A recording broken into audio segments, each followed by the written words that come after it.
আমি এবার লীলাটি শুরু করতে যাব ভক্ত লীলা। এই লীলাটির নাম হলো, এই যে মুসলিমকে কেন্দ্র করে কথাটা বললাম, এইটাকে রেখে আজকে আমরা লীলাটা শুনবো। যারা রাজস্থানের জয়পুরে গিয়েছেন, এই রাজস্থানের জয়পুরে মন্দিরে তিনখানা মন্দির আছে, গোবিন্দ, গোপীনাথ, মদন মোহন। আজকে যারা কীর্তন শুনছেন, কেউ কি রাজস্থানের জয়পুরে গিয়েছেন? একটু হাত তুলে দেখাতে পারলে ভালো হয়। রাজস্থানের জয়পুরে কেউ গিয়েছেন কি? কেউ যাননি? যদি কোনোদিন রাজস্থানের জয়পুরে যান, এখনো পর্যন্ত এই তিনটি মন্দির আছে। সম্রাট আকবর এবং পরবর্তীকালে তার যারা পরবর্তীকালে মোগল সাম্রাজ্যের রাজা ছিলেন, তারা বৃন্দাবনের গোবিন্দ মন্দির ভেঙে গুড়িয়ে দিয়েছিল। আর এই বৃন্দাবনের গোবিন্দ মন্দির যে স্বয়ং গোবিন্দ, বংশীধারী গোবিন্দ, এই গোবিন্দকে বৃন্দাবন থেকে সুস্থ রাখার জন্য, ভগবান কৃষ্ণকে ভালো রাখার জন্য রাজস্থানের জয়পুরের একজন রাজা, ওই রাজার নাম হলো মানসিংহ। ওই মানসিংহ রাজা তিনি এই গোবিন্দকে, বৃন্দাবনের এই গোবিন্দকে শুধু নয়, গোবিন্দ, গোপীনাথ, মদন মোহন, এই তিন বিগ্রহকে নিয়ে উনি স্থাপন করেছিলেন ওই রাজস্থানের জয়পুরে। হে গোপীনাথ, হে গোপীনাথ, কৃপা করে তুমি মোরে দাও দর্শন।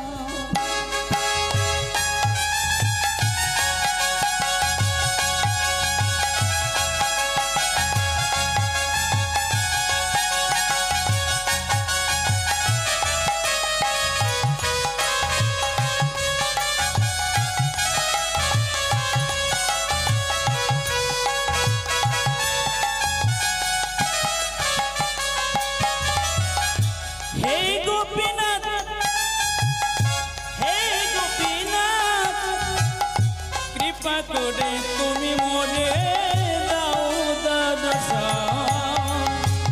হে গোপীনাথ, হে গোপীনাথ, কৃপা করে গোপীনাথ, গোপীনাথ,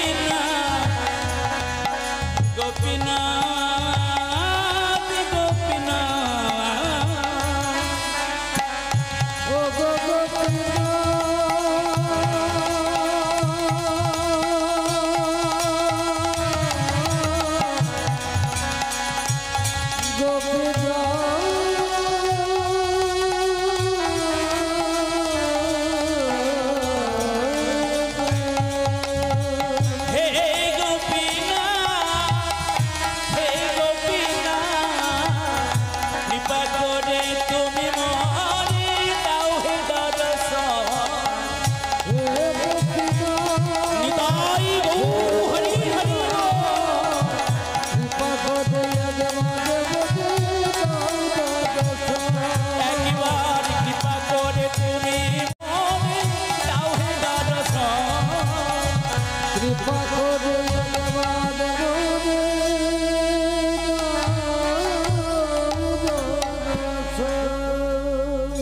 গোবিন্দ, গোপীনাথ, মদন মোহন। সাধন ভজন যারা করেন, সাধন ভজনের কথাটা বলে লীলার দিকে আমি যাব। সাধন ভজনের কয় প্রকার আছে? সাধন ভজন যারা করেন কয় রকমের? শুধু জপমালায় বসে বসে হরিনাম করলে হবে? শুধু তুলসী কেটে মালা পড়লে হবে? শুধু কীর্তন শুনলে হবে? না, সাধন ভজন যদি করতে চান এগুলো জানতে হবে। সাধন ভজন কয় প্রকারের আছে? রাধেশ্যাম শাস্ত্র বলল, সাধন ভজন যদি করতে চান, সাধন ভজন হলো তিন প্রকারের: সম্বন্ধ, অভিধেয়, প্রয়োজন। একটু শাস্ত্রের কথা বলবো? বলবো? ঠিক আছে, শুনতে চাইলে অবশ্যই বলবো। তাহলে সাধন ভজন যারা করতে চান তাদেরকে বললেন তিন পদ্ধতি অবলম্বন করতে হবে। কি কি তিনটা পদ্ধতি? প্রথম পদ্ধতির নাম হলো সম্বন্ধ, দ্বিতীয় পদ্ধতির নাম হলো অভিধেয়, তৃতীয় পদ্ধতির নাম হলো প্রয়োজন। একজন দাঁড়িয়ে বলবে, ও মুকুন্দ দা, এই যে সম্বন্ধ অবিধেয় প্রয়োজন বলছি, এগুলোর বাংলা মানে কি? সম্বন্ধ অবিধেয় প্রয়োজনের বাংলা মানে কি? হ্যাঁ, সম্বন্ধ মানে কি জানো? ঈশ্বরকে তখনই তুমি আরো কাছে করতে পারবে, নিজের ছেলেকে যেমন ভালোবাসো, নিজের স্বামীকে যেমন ভালোবাসো, নিজের বাবা মাকে যেমন ভালোবাসো, মন্দিরে যে ভগবান হাতে বাঁশি নিয়ে দাঁড়িয়ে আছে, কোনদিনের জন্য ওই ভগবানকে যদি নিজের জন বলে ভাবতে পারো, ঠাকুর কে বলে তুমি পাষাণ, ঠাকুর কে বলে তুমি পাথর, তুমি হলে আমার নিজের সন্তান তুল্য। শীতকালে নিজের ছেলের জন্য যদি একটা সোয়েটার কিনে আনি, হে ভগবান আমিও যেন তোমার জন্য একটা ভালো সোয়েটার কিনে আনতে পারি। ও ঠাকুর, আমি যদি আমার ছেলের জন্য ব্যাগ ভর্তি বাজার করতে পারি, ঠাকুর আমিও তোমাকে প্রতিদিন নকুন দানা দেব না ঠাকুর? প্রতিদিন নকুন দানা খেতে তো তোমার ভালো লাগে না? যেমন নিজের ছেলেকে একটা তরকারি আমি প্রতিদিন দিতে পারি না, তো তুমি ভগবান আমিও যেন তোমাকে নিজের সন্তানের নিয়ে ভালোবাসতে পারি। ভক্তমণ্ডলীগণ, কোনদিনের জন্য যদি এই ভালোবাসাটা আমার ভগবানের জন্য দিতে পারেন, মনে রাখবেন সেদিনের ওই চোখের জলের মর্যাদা আর কেউ না দিলেও আমার অনাদি রাধে গোবিন্দ আপনাকে অবশ্যই প্রদান করবে। এই যে ভালোবাসা, কথাগুলো বোঝা যাচ্ছে মায়েরা? কথাগুলো বোঝা যাচ্ছে?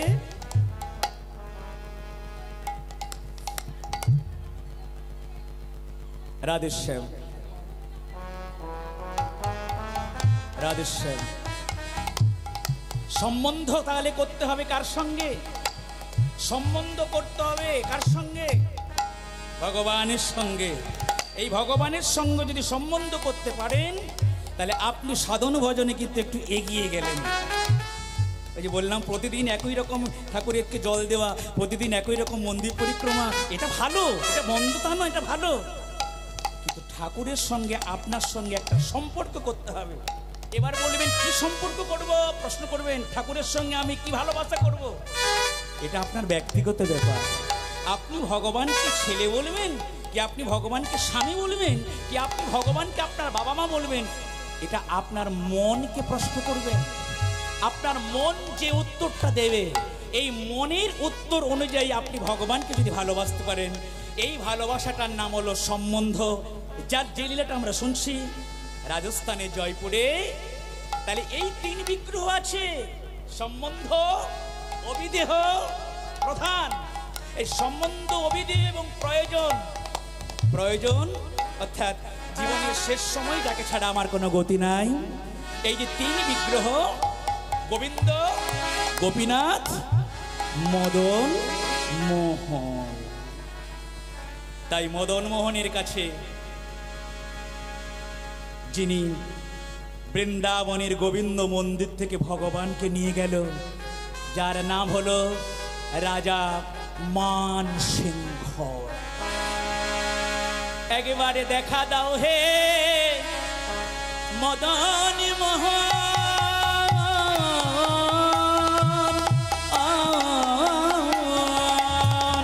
একবারে দেখা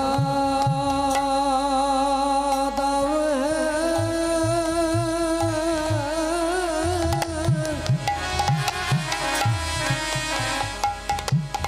আমাদের মতো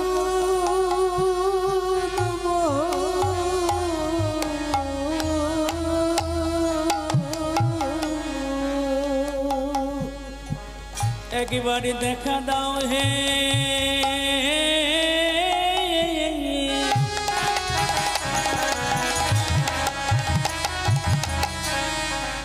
আমার মদন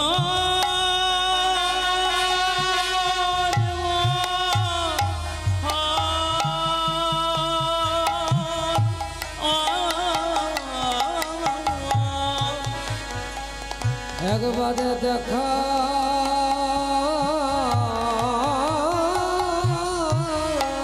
দাও হে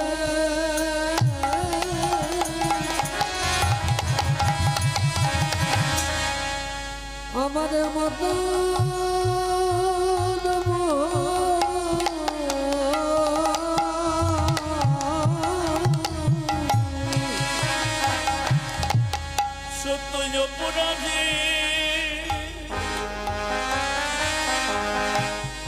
আমি অপরাধী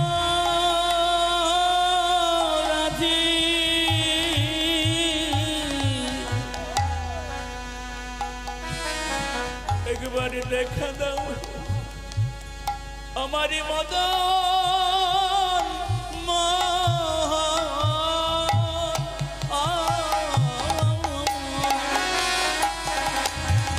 আমি সতই অপরাধে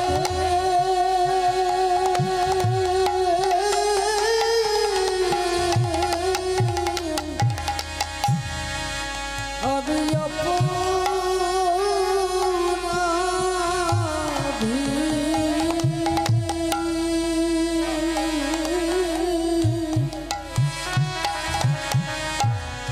দেখা দাও আমাদের মতো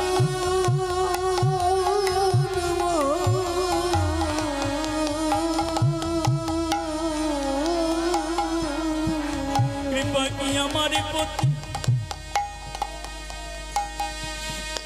প্রতি হবে না একবারে দেখা দাও মদন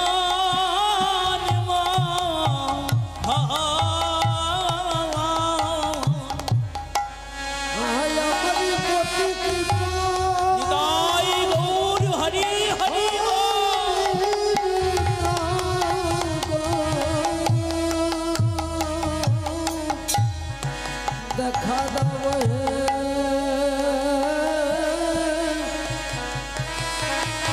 আমাদের মতো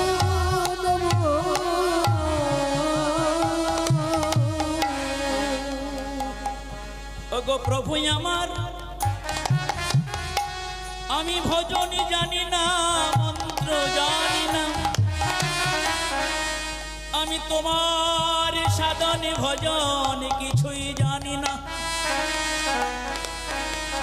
আমি জানি তোমার কেবল ওই রাঙা চরণ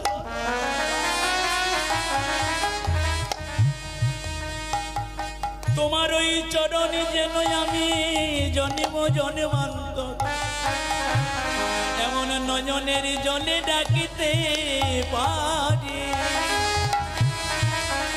একবার দেখা দাও আমার মদন মোহন দেখা দাও মদন পাতি আমার প্রতি হবে না গো একবার দেখা দাও আমার মদন মোহন আমাদের প্রতি কৃপা হবে না গো দেখা দাও গো মদন পাতি আমার প্রতি হবে না গো একবার দেখা দাও আমার মদন মোহন আমাদের প্রতি কৃপা হবে না গো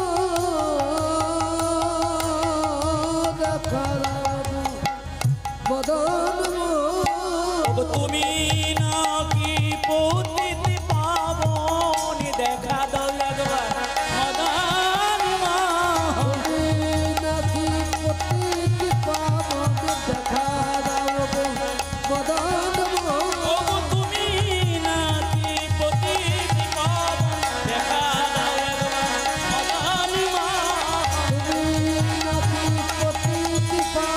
ওই চরণে সারি করিলাম হৃদয় গৌর হরি হরি বল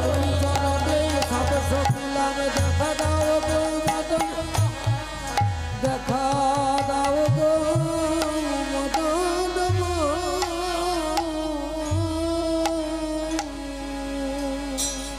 মাগো বারবার একটা কথা বলছি পত্রং পুষ্পং ফলং তোহম ভগবানকে সোনা দানা মণিমাণিক্য দিলে ভগবান কিন্তু আপনজন হয় না ভগবানকে সোনা দানা মণিমাণিক্য এগুলো দিলে ভগবান আপনজন হয় না ভগবানকে যদি কোনো ভক্ত চোখের জলে ডাকতে পারে তবে কি ভগবান তাকে নিজজন করে। তাহলে মানসিংহ বনে একজন রাজা ছিল, যে রাজা বৃন্দাবনের ওই গোবিন্দ মন্দির থেকে প্রভুকে নিয়ে চলে গেল তার জায়গাটার নাম হলো রাজস্থানের জয়পুর। শুধু গোবিন্দকে নিয়ে যাননি, উনি নিয়ে গেলেন গোবিন্দ, গোপীনাথ এবং মদন মোহন। হরে কৃষ্ণ। তাহলে চলে গেল গোবিন্দ, গোপীনাথ, মদন মোহন। প্রতিদিন ওই রাজা মানসিংহ রাজ্য পরিচালনা করেন এবং সুযোগ পেলে তিনজন বিগ্রহকে ভালোবাসেন। আমরা একটি বিগ্রহ সেবা করার সময় পাই না, তাই না ভক্তমন্ডলীগণ? বাবা মা আমার হয়তো মন্দির করে দিয়ে গিয়েছে, ওই বাবা মার ওই মন্দিরে আমরা পুজো করার সময় পাই না। বর্তমান দিনে আমরা পুজো করি কেমন করে? কোন রকম করে যাতে তাড়াতাড়ি পুজো করা যায়, কিন্তু পুজোটা এমন করে করতে নাই।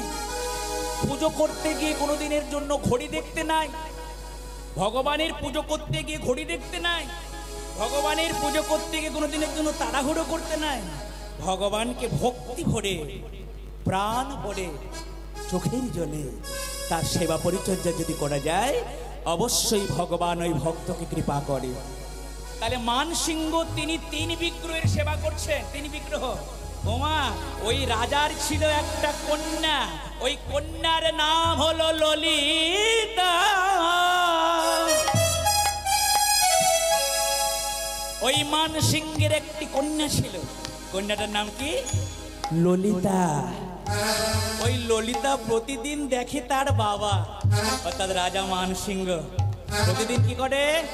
ওই মানসিংহ প্রতিদিন কি করে? মন্দিরে গিয়ে এই ভগবানের সেবা পরিচর্যা করে। বাবা মার গুণগুলো কার মধ্যে যায়? বাবা মার গুণগুলো কার মধ্যে যায়? সন্তানের মধ্যে যাবে তো। তাহলে এই যে রাজা যিনি এত বড় ভক্তিমান, তিনার মেয়ে একটা আছে যার নাম ললিতা। এই ললিতা চিন্তা করছে, ওমা আমার বাবা তো অন্যান্য বাবাদের মতো নয়, আমার বাবা হলো ভক্তিমান, তাই আমি তোমার কন্যা, আমার নাম ললিতা। আমি কি করবো জানো? আমি কি করবো জানো? আমার বাবা যেমন চোখের জলে মদন মোহনের পুজো করে, আমি সকলের অজান্তে যখন সবাই যখন ঘুমিয়ে যাবে, সকলের অজান্তে আমি ললিতা আমার বাবার সেবিত বিগ্রহ মদন মোহন, ওই মদন মোহনকে আমি ভক্তি করব, ভালোবাসবো। ভগবান তো কারো ব্যক্তিগত নয় মাগো। ভগবান কারো ব্যক্তিগত কি? আপনার স্বামী ব্যক্তিগত হতে পারে বা আমার স্ত্রী ব্যক্তিগত হতে পারে, কিন্তু ঈশ্বর কারো ব্যক্তিগত সম্পত্তি নয়। তাকে যে ডাকবে ঈশ্বর তাকে কৃপা করবে। যে যথাম্মাং প্রপদ্যন্তে তাং ততৈব ভজাম্যহম মম বর্তানুবর্তন্তে মনুষ্য পার্থ সর্বস্ব। যে আমাকে যেমন করে ডাকবে আমি তাকে তেমন করে দেখা দেব। মাগো, তাহলে ললিতা কি করছে? রাধেশ্যাম। তাহলে বাবা মানসিংহ তিনি তো ভক্ত হয়ে গিয়েছে, এতক্ষণ ধরে শুনলাম তার কথা। এবার তার যে কন্যা যার নাম ললিতা, সে কি করে? গোপনে গোপনে, যাতে আমাকে কেউ না দেখতে পায়, গোপনে গোপনে গোপনে গোপনে ওই মদন মোহন মন্দিরে গিয়ে ভগবানের জন্য মালা গাঁথে, ভগবানের চরণে তুলসী দেয়, ভগবানকে সুন্দর করে ভক্তি করে, ভগবানকে সুন্দর করে প্রণাম করে, আর ভগবানের কাছে কত না কত তার মনের ভক্তিগুলো নিবেদন করি, ভগবানকে কত না কথা বলিয়ে থাকে।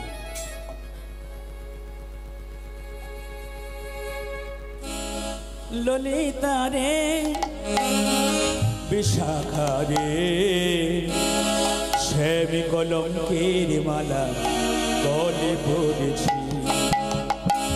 ললিতা রে বিশাখা রে শ্যামী কলঙ্কের মালা গলে পড়েছি। ললিতা রে বিশাখা রে শ্যামী শ্যামে কলঙ্কের মালা গলে পড়েছে। ললিতা রে বিশাখা রে শ্যামে কলঙ্কের মালা গলে পড়েছে। কাঁদিতে জনম যাবে তাও জেনেছি, কাঁদিতে জনম যাবে তাও জেনেছি। আমার কাঁদিতে জনম যাবে তাও জেনেছি। কাঁদিতে জনম যাবে তাও জেনেছি। শ্যামে কলঙ্কের মালা গলে পড়েছে। ললিতা বিশাখা রে শ্যামে কলঙ্কের মালা গলে পড়েছে।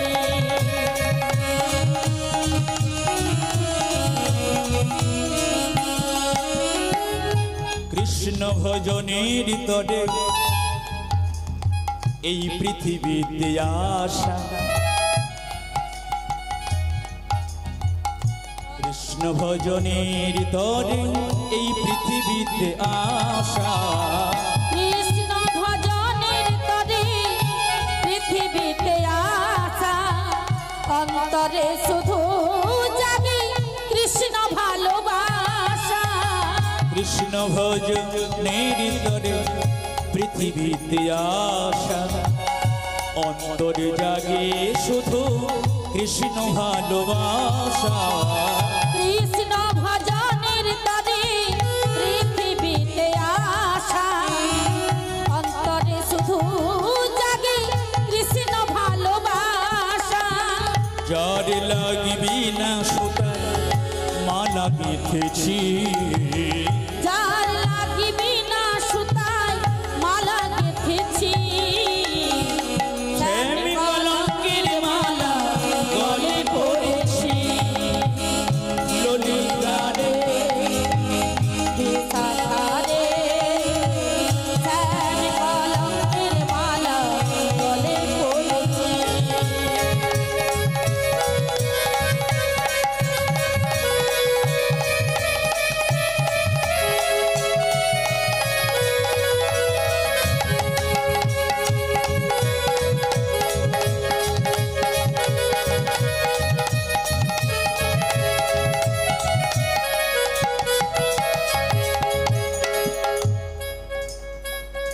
এ ছাড়ি গৃহেতে আমি আর নাহি রব, যেথায় আমার কৃষ্ণ আছে সেথায় চলে যাব। এ ছাড়ি গৃহে আমি আর নাহি রব, যেথায় আমার কৃষ্ণ আছে সেথায় চলে যাব। এ ছাড়ি গৃহেতে আমি আর নাহি রব, যেথায় আমার কৃষ্ণ আছে সেথায় চলে যাব।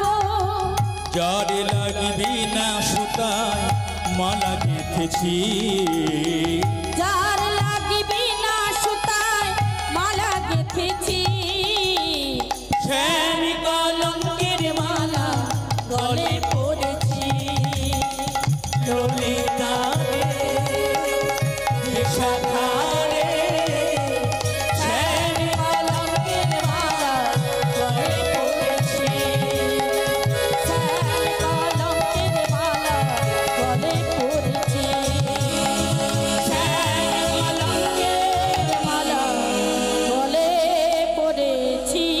হে কৃষ্ণ করুণা সিন্ধু দীন বন্ধু জগৎপতি, গোপেশ গোপিকা কান্ত শ্রী রাধা কান্ত নমস্তুতে। মাগো, তাহলে এমনি ভাবে ঠাকুরকে কে ডাকছে? কে ডাকছে? এতদিন বাবা ডেকে এসেছে, এখন বাবারও জানতে তার ছোট্ট মেয়ে কন্যা ললিতা সেও এমন করে ডাকছে। যেটা কেউ জানে না। সবাই রাত্রিবেলা যখন ঘুমায়, যখন এই চোখের জলে ভগবান কেমন করে ভক্তি করে। ঠাকুর, তোমার নাম নাকি মদন মোহন, তোমার নাম নাকি ঈশ্বর মদন মোহন। ঠাকুর, আমি আমার বাবার মতো মন্ত্র বলতে জানি না, আমি আমার বাবার মতো তোমাকে পুজো করতে পারি না, কিন্তু জানি না ওই বাবার গুণটা কেন আমার নাম ললিতা আমার মধ্যে এসেছে। আমি যে তোমায় আর ছাড়া থাকতে পারছি না। ভক্তমণ্ডলীগণ, দেখতে দেখতে ললিতা একটু বড় হলো। আর ললিতা যখন বড় হলো, বিবাহ যোগ্য হলো। মেয়ে তো বড় হলে বিবাহ যোগ্য হয় নাকি? যখন বিবাহ যোগ্য হলো, তখন রাজা বলে উঠল, ললিতা, এই মা, তোকে যে এবার বিবাহর জন্য প্রস্তুত হতে হবে। আমি তোর জন্য একটা উপযুক্ত একটা সুন্দর পাত্রের ব্যবস্থা করেছি মা, তোকে এবারে যে বিবাহ হতে হবে। বাবার গলায় জড়িয়ে ধরে বলে, ও গো বাবা, বাবা, আরো কোথাও আমায় বলো না। কারণ কি জানো? আমার হৃদয়ের ভালোবাসা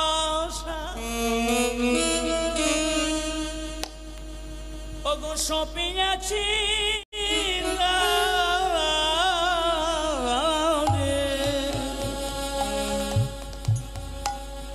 আমার হৃদয়ে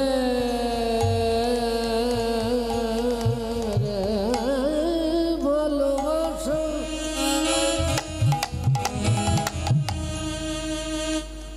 আমি সপিলাম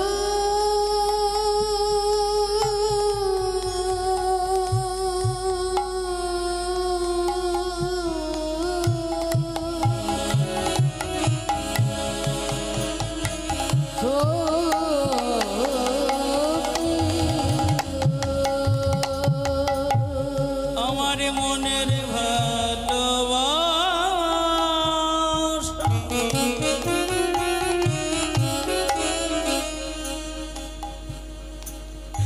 আমি সপে আছি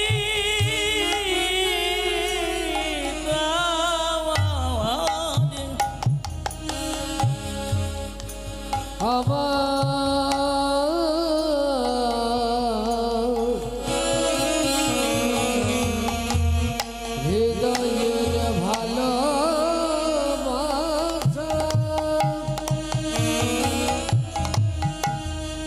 আমি সপে আছি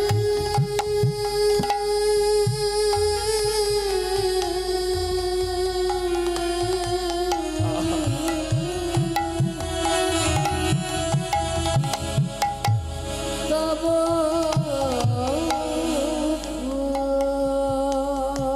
আমার মনের ভালোবাসা।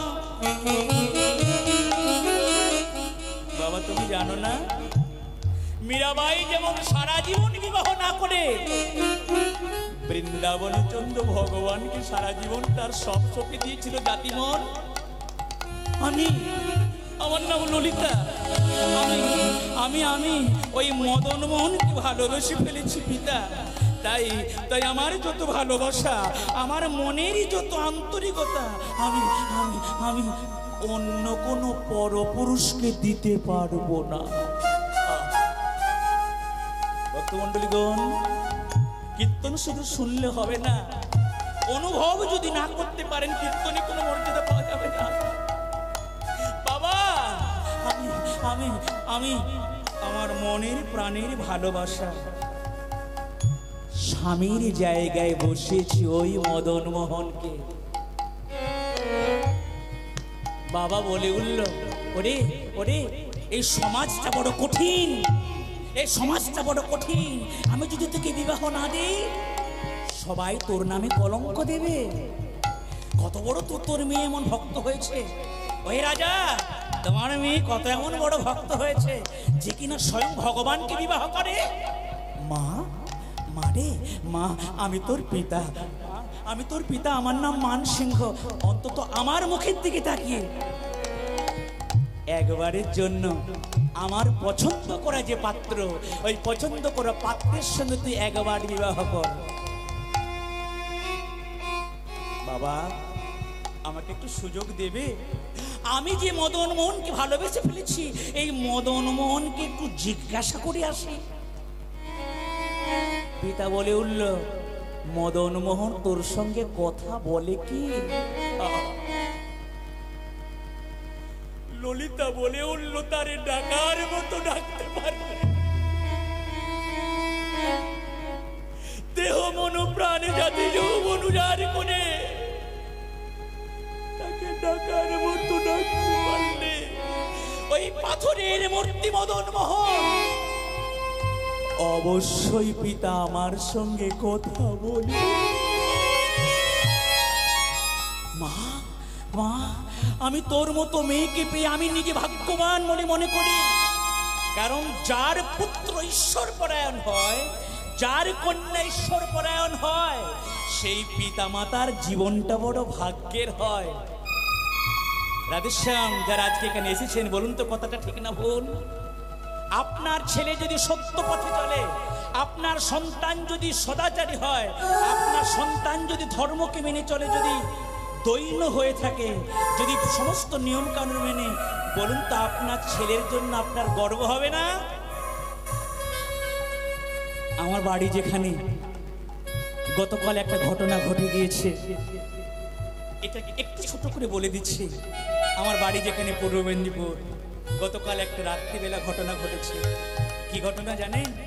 রাত্রিবেলা বাবা মা ঘুমোচ্ছে, আর ওই সন্তান অন্যের বাড়িতে মোটরসাইকেল চুরি করবে বলে বাবা মাকে না বলে চলে গেল, আর ধরা পড়ে গিয়ে পাড়া প্রতিবেশীর কাছে ওই ছেলেটা সারা জনমের মতো তার জীবনটা হারিয়ে ফেলল। কর্ম যদি তুমি ভালো করো, সবাই তোমায় মাথার উপরে করে রাখবে। কর্ম যদি মন্দ করো, সকলে তোমায় নিন্দা করবে, সকলে তোমায় ঘৃণা করবে, সকলে তোমাকে অপমান করবে। তাই ধর্মকে মানো, ঈশ্বরকে মানো, সদাচারী হও, সত্য পথে থাকো। এর জন্য সমাজ যেমন তোমায় ভালো বলবে। আজকে যার উদ্দেশ্যে এত বড় অনুষ্ঠান আপনারা করছেন, ওই আপনাদের মন্দিরে প্রভু বসে আছেন, ভগবানের জন্য যারা কষ্ট করে, অবশ্যই তাকে সবাই বাহবা দেয়। হরি বল হরি বল, হরি বল হরি বল, হরি বল হরি বল, হরি বল হরি বল। বলে হরি বল, বলে হরি বল, বলে হরি বল, বলে হরি বল। হরি বল হরি বল, বল হরি বল, বল হরি বল, হরি বল হরি বল। হরি বল হরি বল, বলে হরি বল, বলে হরি বল, বলে হরি বল। তোমার মানব জন্ম ধন্য হবে বলে হরি বল, কিতাব জ্বালা দূরে যাবে বল হরি বল। মানব জন্ম ধন্য হবে বলে হরি বল, কিতাব জ্বালা ধরে যাবে বলে হরি বল। দুটি বাহু উঠে তুলে বল হরি বল, বল হরি বল, একবার বল হরি বল। দুটি বাহু উঠে তুলে বলে হরি বল, বলে হরি বল, বলে হরি বল। বল হরি বল, বল হরি বল, বল হরি বল, একবার বল হরি বল। বলে হরি বল, বলে হরি বল, বলে হরি বল, বলে হরি বল। বলে বল হরি বল, হরি বল হরি বল, বল হরি বল, হরি বল হরি বল। বলে হরি বল, হরি হরি বল, হরি বল, হরি বল। বল হরি বল, বল হরি বল, বলে হরি হরি বল। সাউন্ডম্যান, অতি সুন্দর স্টুডিও সাউন্ড আমার ভালো লেগেছে।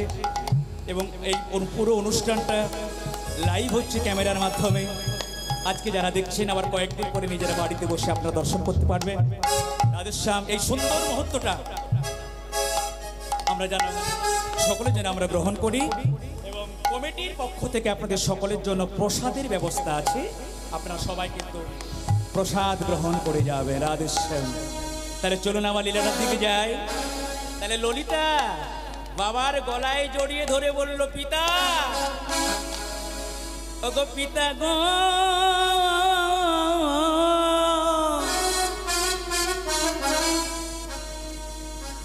পিতা, ওই মদন মোহন ছাড়াই আমি আর জানি না।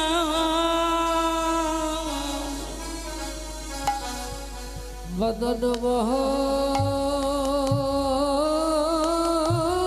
ছাড়া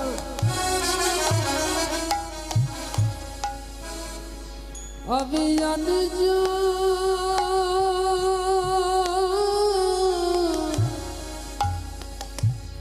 জানি না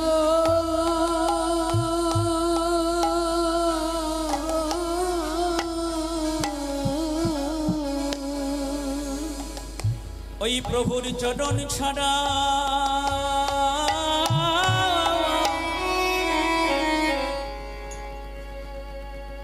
আমি জানি না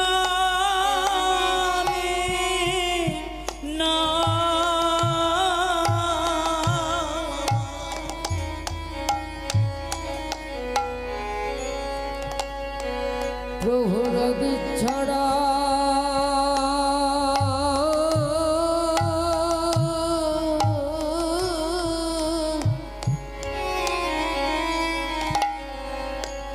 আমি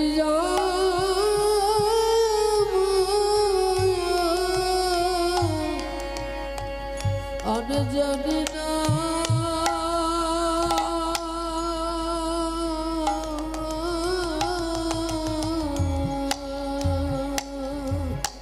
তুমি আমার পরম গতি প্রভুর চরণ ছাড়া আমি জানি না তুমি আমার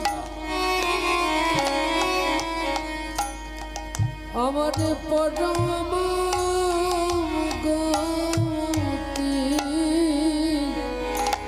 তোমার ছাড়াই আমি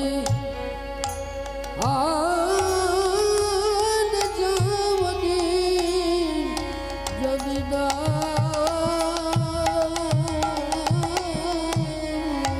তুমি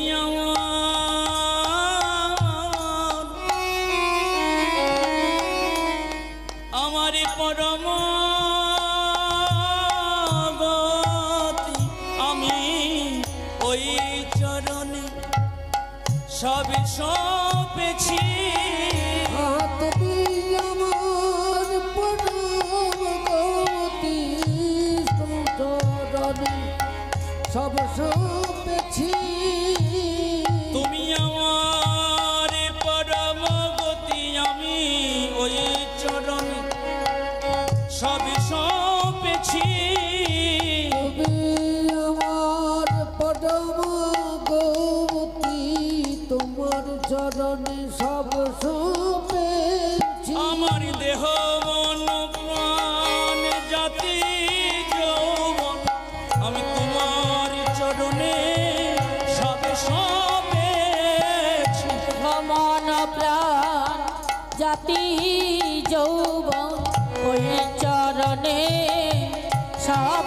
সপেছি দেহ মন প্রাণ জাতি যৌবন আমি ওই চরণে সব সপেছি মন প্রাণ জাতি যৌবন ওই চরণে সব সপেছি যেন চরণ ছাড়া করো না গো আমি ওই চরণে সব সপেছি চরণ ছাড়া করো না গো ওই চরণে সব সপেছি ওগো তুমি আমার পরম গতি আমি ওই চরণে সব সপেছি তুমি আমার পরম গতি ওই চরণে সব সপেছি প্রভুর চরণ ছাড়া জানি না আমি ওই চরণে সব সপেছি চরণ ছাড়া জানে না গো ওই চরণে সব সপেছি ওগো রেখো আমায় চরণে রেখো ওই চরণে সব সপেছি দেখো আমায় চরণে রেখো ওই চরণে সব সপেছি ওগো রেখো আমার চরণে রেখো ওই চরণে সব সপেছি দেখো আমায় চরণে রেখো ওই চরণে সব সপেছি আমি ওই চরণে মা এটা তো মীরাবাইয়ের মতো জীবন করলে হবে না আমি যদি তোর পিতা হই আমার কথা তোরে শুনতে হবে মা তুই আমায় কথা দে এই মন্দির প্রাঙ্গণে কথা দেই, আমি যে পাত্রের সঙ্গে তোকে বিবাহ দেব, ভয় করিস না, আমি আজে বাজে ছেলের হাতে তোকে তুলে দেব না। আমার জ্ঞান আছে, আমার বুদ্ধি আছে। আমি তোকে কাকে বিবাহ দেব জানিস? শোন, আমি যেমন একজন রাজা, আমার নাম মানসিংহ, আমি তোকে যে ছেলেটির হাতে তুলে দেব মারে, ওই ছেলেটি কে জানিস? যারা রাজস্থানে গিয়েছেন তারা জানেন, ওই রাজস্থানের জয়পুর থেকে কিছুটা দূরে এখনো পর্যন্ত সেই জায়গাটা আছে। জায়গাটার নাম হলো কেরলের জমিদার, তার পুত্রের সঙ্গে আমি তোর বিবাহ দেব। পিতা, আমি তোমার কথা মতো তোমার পছন্দ করা পাত্রের সঙ্গে বিবাহ হতে পারি, কিন্তু আমার একটা শর্ত মানতে হবে। বল মা, বল, বল মা, বল, তোর কি শর্ত? তুই আমাকে যে শর্ত দিবি আমি শর্ত মানতে রাজি আছি, কিন্তু তোকে কিন্তু রক্ত মাংসে গঠিত কোনো একজনকে বিবাহ করতে হবে। ভক্তমণ্ডলীগণ, এবার ওই ললিতা চেয়ে নিচ্ছেন, মন দিয়ে শুনবেন পিতার কাছে। বিবাহ তাহলে হবে, কথা দিল, কিন্তু বিবাহ হতে গেলে তার একটা শর্ত মানতে হবে। ললিতা পিতাকে শর্ত মানতে হবে। শর্তটা কি? সত্যটা বলে উঠল, পিতা, আমি যেই দিন বিবাহ করে আমার স্বামীর সঙ্গে চলে যাব স্বামীর ওই বাসভবনে, সেই দিন সোনা দানা মণি মাণিক্য এগুলো কিছুই নেব না। আমি তোমার কাছে একটা জিনিস চাইব। বল মা, বল, তুই সোনা দানা নিবি না, টাকা পয়সা নিবি না, তুই আমার একটাই কন্যা, আমার ছেলে বলতে মেয়ে বলতে কেউ নাই, তুই আমার একটাই সন্তান। বল মা, বল, তুই আমার কাছে কি চাস? মেয়েটি বলে উঠল, পিতা, আমি সোনা দানা মণিমাণিক্য চাই না, তোমার কথা মতো যদি আমি বিবাহ করি তাহলে আমাকে দিতে হবে যৌতুক হিসাবে ওই রাধা মদন মোহন। ওই মদন মোহনকে আমি কোলে করে নিয়ে আমি যাব আমার স্বামী ওই বাসভবনে। বলো না, বলো না, ও কোথায় আর বলো না, বলো না, ও কোথায় আর বলো না।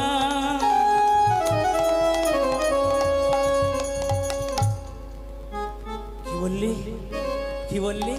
হ্যাঁ মা, বাবা, আমাকে যদি বিবাহ দিতে হয় তাহলে তোমার যে মদন মোহন তুমি এতদিন সেবা করেছিলে, ওই মদন মোহনকে আমি আমার কোলে করে আমি নিয়ে যাবো। পিতা এবার কি করবে? আজকে অনেক মায়েরা গান শুনছেন, পিতা এবার কি করবে? পিতা কি করবে? আপনারা বলবেন পিতা দিয়ে দেবে, বলবেন পিতা দিয়ে দিবে।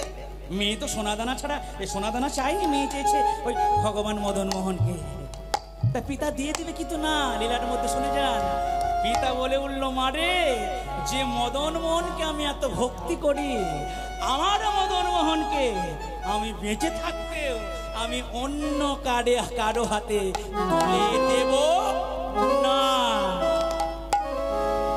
ঠাকুর আমায় বলে দাও তোমার ওই ঠিকানা। ঠাকুর আমায় বলে দাও গো তোমার ওই ঠিকানা।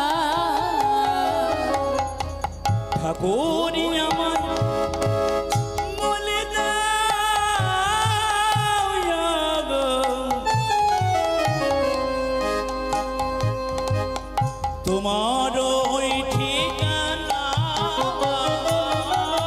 ঠাকুর আমায় বলে দাও গো তোমার ওই ঠিকানা। বলে দাও গো ও গো দয়াময় তোমার ওই ঠিকানা। বলে দাও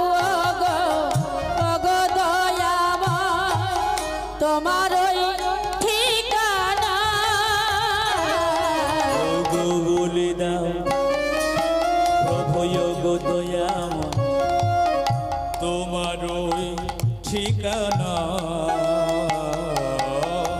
বলে দাও আগো আগো দয়াময় তোমার ওই ঠিকানা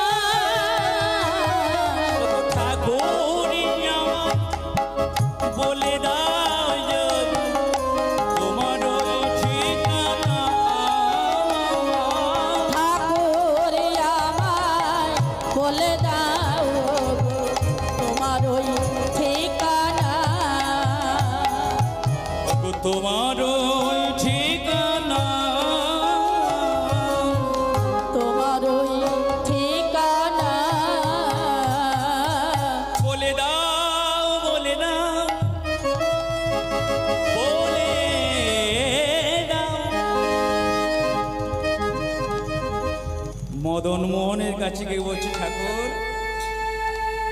আমার নাম মানসিংহ, আমি একজনকে নয় তিনজনের সেবা করি, গোবিন্দ গোপীনাথ মদন মোহন। আমি পারবো না ঠাকুর, এই তোমাকে আমার কন্যাকে দিতে আমি পারবো না। আমার কন্যা তোমাকে নিয়ে যেতে চাই আমার রাজ্য থেকে, আমি পারবো না। মা মারে তুই মদন মোহনকে ব্যতীত অন্য কিছু চেয়ে নে, বল কত লক্ষ তুই সোনা চাস, বল কত লক্ষ মুদ্রা চাস। আমার সোনা দানার অভাব নাই রে মা, আমার অভাব আছে আমার মদন মোহনের। মারে আমি যদি আমার মদন মোহনকে তোর হাতে তুলে দে, আমার হৃদয় যে খালি হয়ে যাবে। জগতের কোনো ভক্ত চায় না তার হৃদয়ের মধ্য থেকে ভগবানকে কেউ চুরি করে নিয়ে যায়। প্রকৃত যদি কেউ ভক্ত হয় সে কোনোদিনের জন্য চাইবে না তার হৃদয় থেকে ভগবানকে চুরি করে নিয়ে যাক। মা পারবেন আপনারা? কেউ পারবেন? ভক্ত যদি হয় কোনোদিনের জন্য পারবেন না। যদি কেউ বলে যে তোমার যে ঠাকুর রেখেছ ওই ঠাকুরকে আমাকে দাও, বিনিময়ে তোমাকে অনেক কিছু দেব, শাস্ত্র বলল প্রকৃত যদি কেউ ভক্ত হয় কোনো অর্থের বিনিময়ে তার ভগবানকে অন্যজনকে দিতে পারে না। কারণ অর্থ দিয়ে সম্পত্তি দিয়ে ভগবানকে ওজন করা যায় না। যারা বৃন্দাবন লীলাটা জানেন, দ্বারকা লীলায় কি হয়েছিল? কি হয়েছিল? নারদ মুনি দাঁড়িয়ে দিয়ে ওজন করেছিল। রুক্মিণী সত্যভামা স্বামীকে চাও? বলছে হ্যাঁ স্বামীকে চাই। নারদ মুনি বলল যদি স্বামীকে চাও তাহলে তোমার স্বামী থাকবে দাঁড়ি পাল্লার একদিকে, আর তোমার স্বামীর ওজনে সোনা দানা মণি মাণিক্য এই দ্বারকাপুরীতে যা কিছু আছে সব কিছু দাও, সোনা দানা দাও, বিনিময়ে তোমার কৃষ্ণকে নিয়ে যাও। ঘটনাটা সবাই জানেন তো? রুক্মিণী সত্যভামা দ্বারকাপুরী সোনা দানা নিয়ে এসে কি করেছিল? ওজন করেছিল। আর ওজন করে কৃষ্ণের সমান ওজনের সোনা দানা পেয়েছিল। কি পেয়েছিল? যত সোনা দানা দেয় কৃষ্ণ তত ভারী হয়ে যায়। শেষ পর্যন্ত রুক্মিণী সত্যভামা বলল, ও নারদ মুনি তুমি কি কায়দা করেছো, আমার স্বামীকে যে সোনা দানা দিয়ে ওজন করা যায় না। ওখানে একজন ভক্ত ছিল, ওই ভক্তের নাম হলো ভক্ত শ্রেষ্ঠ উদ্ধব সখা। নামটা অনেকেই জানেন না, আবার অনেকেই জানেন। যারা জানেননি নামটা শুনে যান। ভগবানকে ওজন করার সময় ভুলটা ধরিয়েছিল রুক্মিণী সত্যভামাকে একজন ভক্ত। তার নাম কি?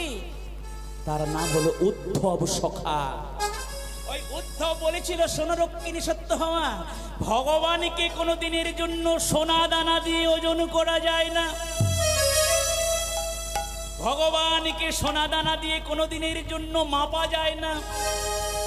ভগবানকে পেতে হলে একটাই বস্তু জগতে আছে, পারবে? রুক্মিণী সত্যভামা বলেছিল, বলো না কি সেটা? বলেছিল সোনা দানাগুলো ফেলিয়ে দাও, মণি মাণিক্যগুলো ফেলিয়ে দাও। কি করবে জানো? যাও দড়ি একটা দেখো তুলসী বৃক্ষ, ওই তুলসী বৃক্ষের কাছে গিয়ে ওই তুলসী দেবীকে প্রণাম করে একটি তুলসী পত্র ভিক্ষা করে নিয়ে এসে ওই তুলসী পত্রে লিখে দাও, বলো কৃষ্ণ কৃষ্ণ কৃষ্ণ হে বল, কৃষ্ণ কৃষ্ণ কৃষ্ণ হে, কৃষ্ণ কৃষ্ণ কৃষ্ণ হে, কৃষ্ণ কৃষ্ণ কৃষ্ণ হে, বলো কৃষ্ণ কৃষ্ণ কৃষ্ণ হে, কৃষ্ণ কৃষ্ণ কৃষ্ণ হে, কৃষ্ণ নিতাই গৌর হরি হরি কৃষ্ণ হে, কৃষ্ণ কৃষ্ণ কৃষ্ণ হে, কৃষ্ণ কৃষ্ণ কৃষ্ণ হে,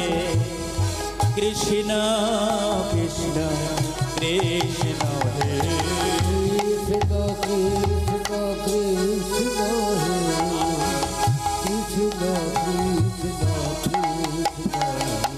বলো কৃষ্ণ কৃষ্ণ কৃষ্ণ হে, কৃষ্ণ কৃষ্ণ কৃষ্ণ হে, কৃষ্ণ কৃষ্ণ কৃষ্ণ হে,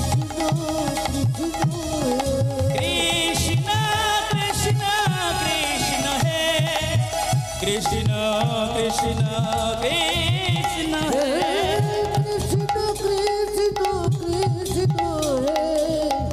হে, বলো কৃষ্ণ কৃষ্ণ কৃষ্ণ হে, বলো কৃষ্ণ কৃষ্ণ কৃষ্ণ হে, কৃষ্ণ কৃষ্ণ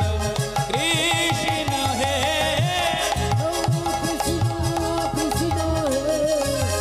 কৃষ্ণ কৃষ্ণ কৃষ্ণ হে। প্রমাণ হলো কি গো মা? কি প্রমাণ হলো?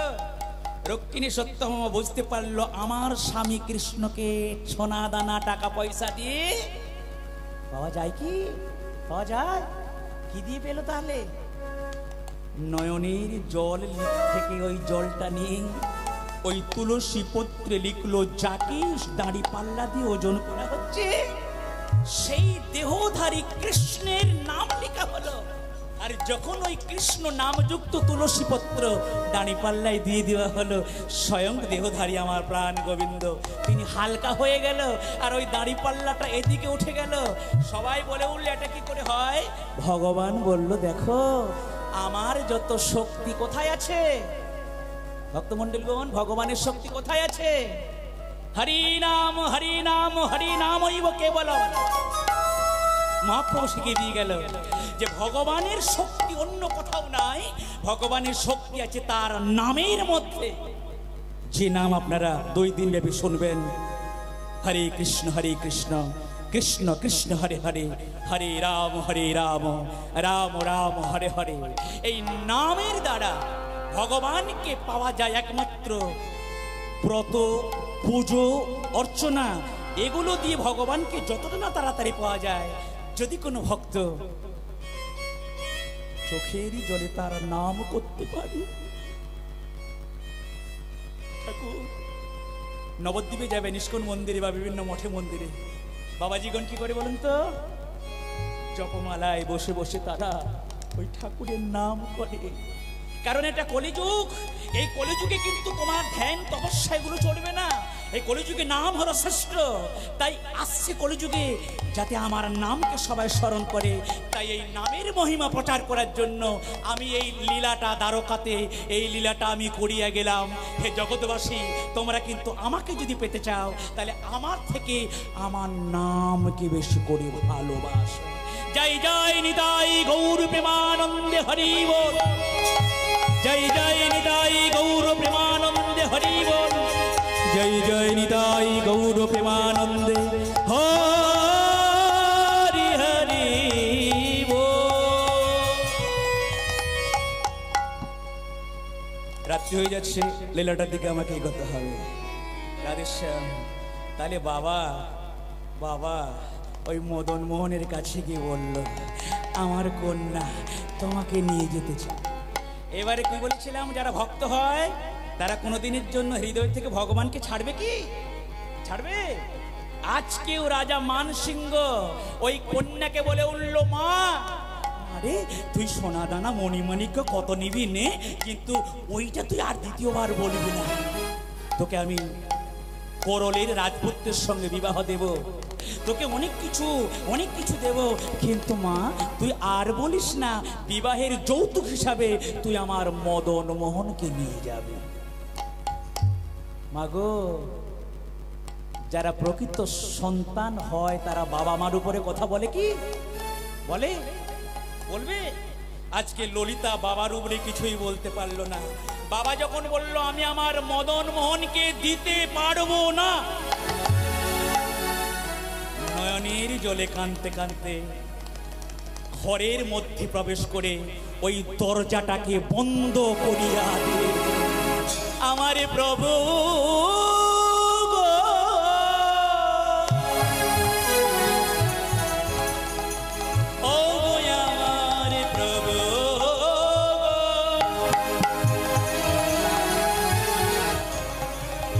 প্রভু গো,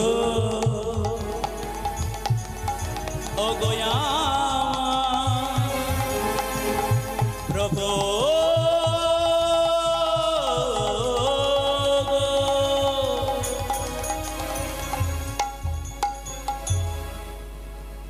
খাওয়া দাওয়া সব বন্ধ করে দিয়েছে। কে করলো খাওয়া দাওয়া বন্ধটা? কে করলো? ললিতা। বাবার উপরে কথা না বলতে পেরে মনের দুঃখে কাঁদতে কাঁদতে চলে গেল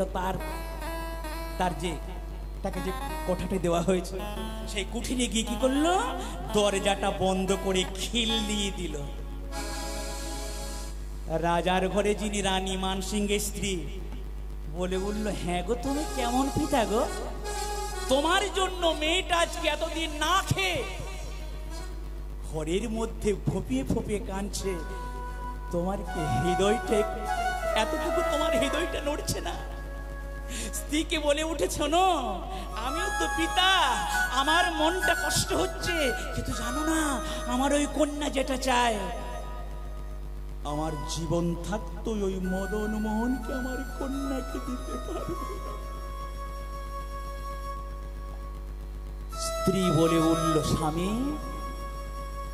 তুমি জানো না ভগবান কারো ব্যক্তিগত নয়। ভগবানকে যদি তোমার থেকে কেউ বেশি করে ভক্তি করে ডাকে, ভগবান কিন্তু তোমার হৃদয়ে আর থাকবে না। যে তাকে তোমার থেকে বেশি করে ভক্তি করে ডাকবে, তোমারও জানতে ওই ভগবান কিন্তু তার হৃদয়ে চলে যাবে। যারা এই রাত্রি পর্যন্ত লীলাটা শুনছেন, একটা সত্য কথা আবার বলে দিয়ে যাচ্ছে। যদি কোনোদিন আপনারা নবদ্বীপে যান, নবদ্বীপে একটা মন্দির আছে, মন্দিরটার নাম বলে দিয়ে যাচ্ছে। মন্দিরটার নাম কি? মন্দিরটার নাম হলো অম্বিকা কালনা। যারা কাটোয়া লোকাল ধরে হাওড়া থেকে নবদ্বীপে যাওয়ার জন্য, ওই হাওড়া থেকে নবদ্বীপে যাওয়ার জন্য কাটোয়া লোকাল আছে, সকাল থেকে প্রায় অনেকগুলো ট্রেন দেয়। তো ওই নবদ্বীপ স্টেশনে যাওয়ার আগে 5টা স্টেশন আগে একটা স্টেশন পড়ে, ওই স্টেশনটার নাম হলো অম্বিকা কালনা। ওই অম্বিকা কালনা স্টেশন থেকে টোটো ভাড়া 20 টাকা দিয়ে যদি কোনোদিন একটা মন্দিরে যান, ওই মন্দিরটার নাম হলো গৌর নিতাই মন্দির। ওই মন্দিরে আজও পর্যন্ত একটা নিয়ম আছে। দেখুন, ভগবানকে যে বেশি ভক্তি করবে, ভগবান কি করবে? তার সঙ্গে গুটি গুটি পায়ে তার হৃদয়ের সঙ্গে চলে যাবে।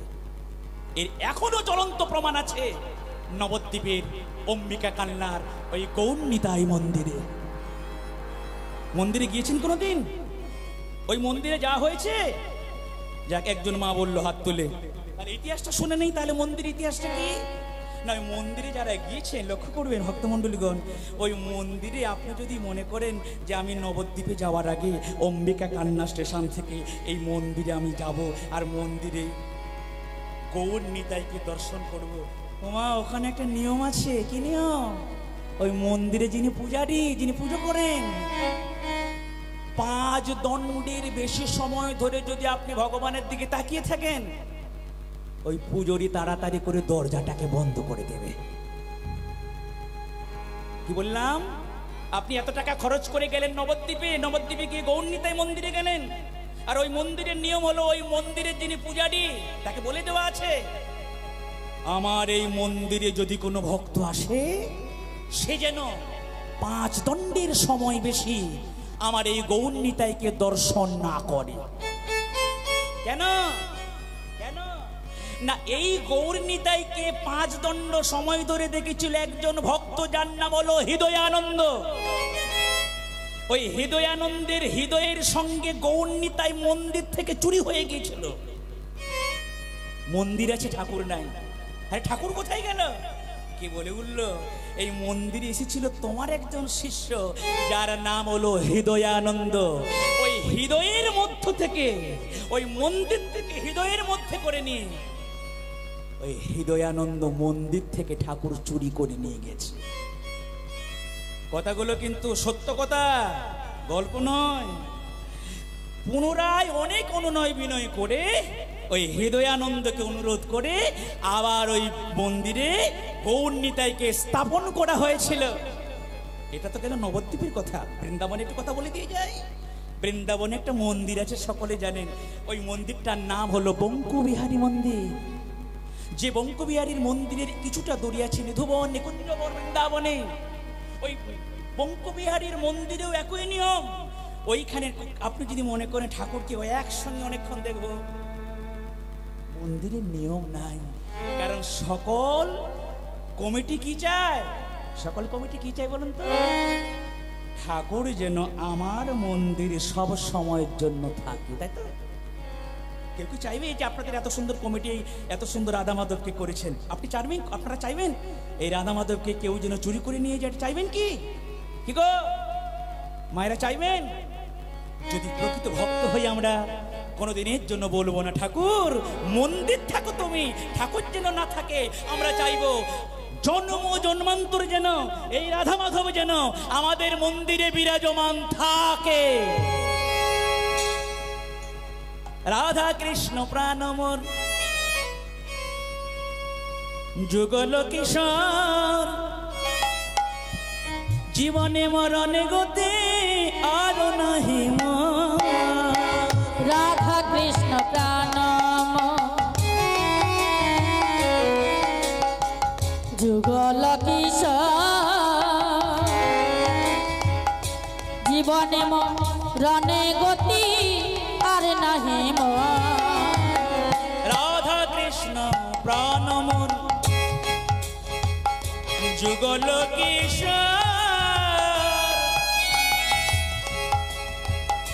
জীবনে মরণে গতি আর নাহি মোর।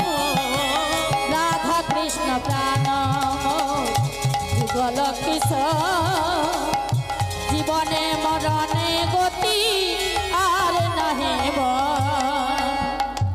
কালিন্দির কুলে খেলি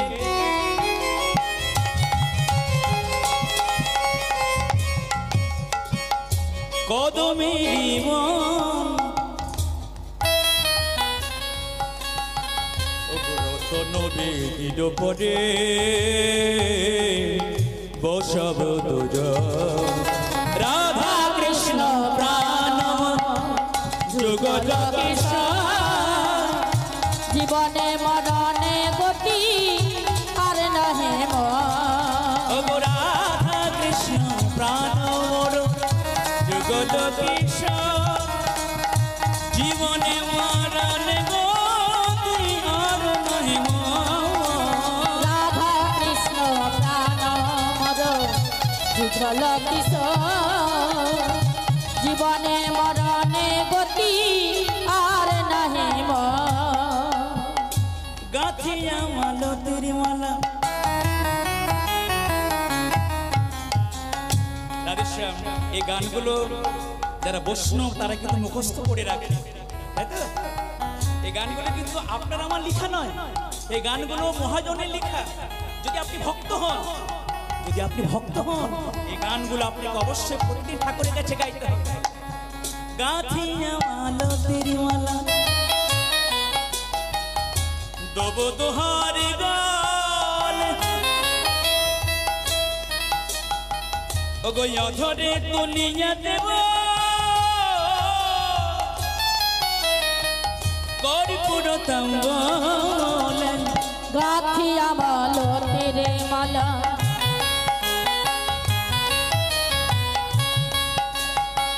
দেব দোহার গলে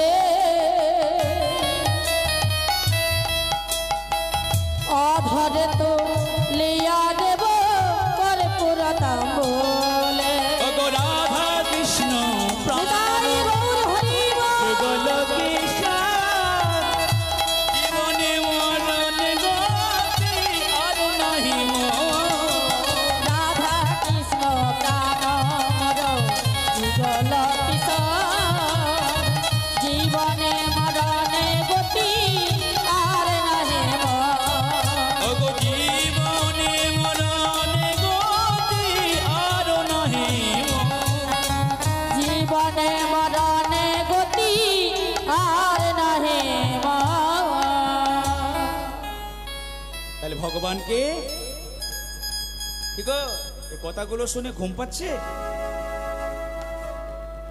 কীর্তন কি আপনাদের হৃদয়ে জাগছে না? হরি বল। এই রাত্রিতে আমাকে দিয়েছেন আপনাদের হরিবাসর থেকে। এই কথাগুলো যদি একটু মাগো অন্তর দিয়ে শোনা যায়, অবশ্যই হয়তো আমাদের হৃদয় মন্দিরে ভগবত ভক্তি জাগবে। কমিটি এত টাকা পয়সা খরচ করে এত সুন্দর প্যান্ডেল করেছে, এত সুন্দর মাইক করছে, কাদের জন্য? আমাদের জন্য। তাই তাদের এই অর্থটা, তাদের এই পরিশ্রমটা বিফলে চলে যাবে যদি কীর্তন শুনতে এসে আমরা যদি আসরে ঘুমাই, কীর্তন শুনতে এসে যদি আমরা অন্য মনস্ক হই। যে নামে পাষাণ বলে যায়, সে নাম শ্রবণ করতে বসে কোনোদিন কি ঘুম পাওয়া উচিত? বল, উচিত নয়। মা, যদি আমি অপরাধ করি নিজের সন্তানের মতো আমাকে ক্ষমা করে দেবেন। দাদা ভাই এত বড় কথা আমাদেরকে বলে দিয়ে গেলেন না। এই 2 দিন সুযোগ পেয়েছেন মুক্ত কণ্ঠে হৃদয় দিয়ে ভগবানের নাম শ্রবণ করার জন্য। প্রতি বৎসর যেন কমিটি এত সুন্দর অনুষ্ঠান করতে পারে এবং এই 2 দিন ব্যাপী যেন আমরা মন প্রাণ ভরে যেন আমরা রাধা মাধবের এই লীলা চরিত্র কথা আমরা শ্রবণ করতে পারি।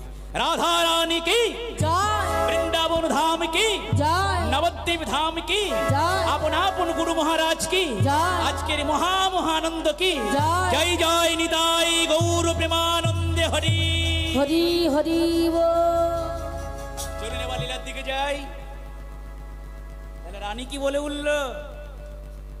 শোনো, মেয়েটা 7 দিন না খেতে পেয়ে ঘরের মধ্যে ফপিয়ে ফপিয়ে কাঁদছে। তুমি কেমন পিতা, তুমি কেমন পিতা? শোনো, ভগবান কারো ব্যক্তিগত নয়। যে যথাম্মাং প্রপদ্যন্তে তাং ততৈব ভজাম্যহম। ভগবানকে যে যেমন করে ভক্তি করে ডাকবে, ভগবান তার ভক্তিতে তার সঙ্গে চলিয়া যায়।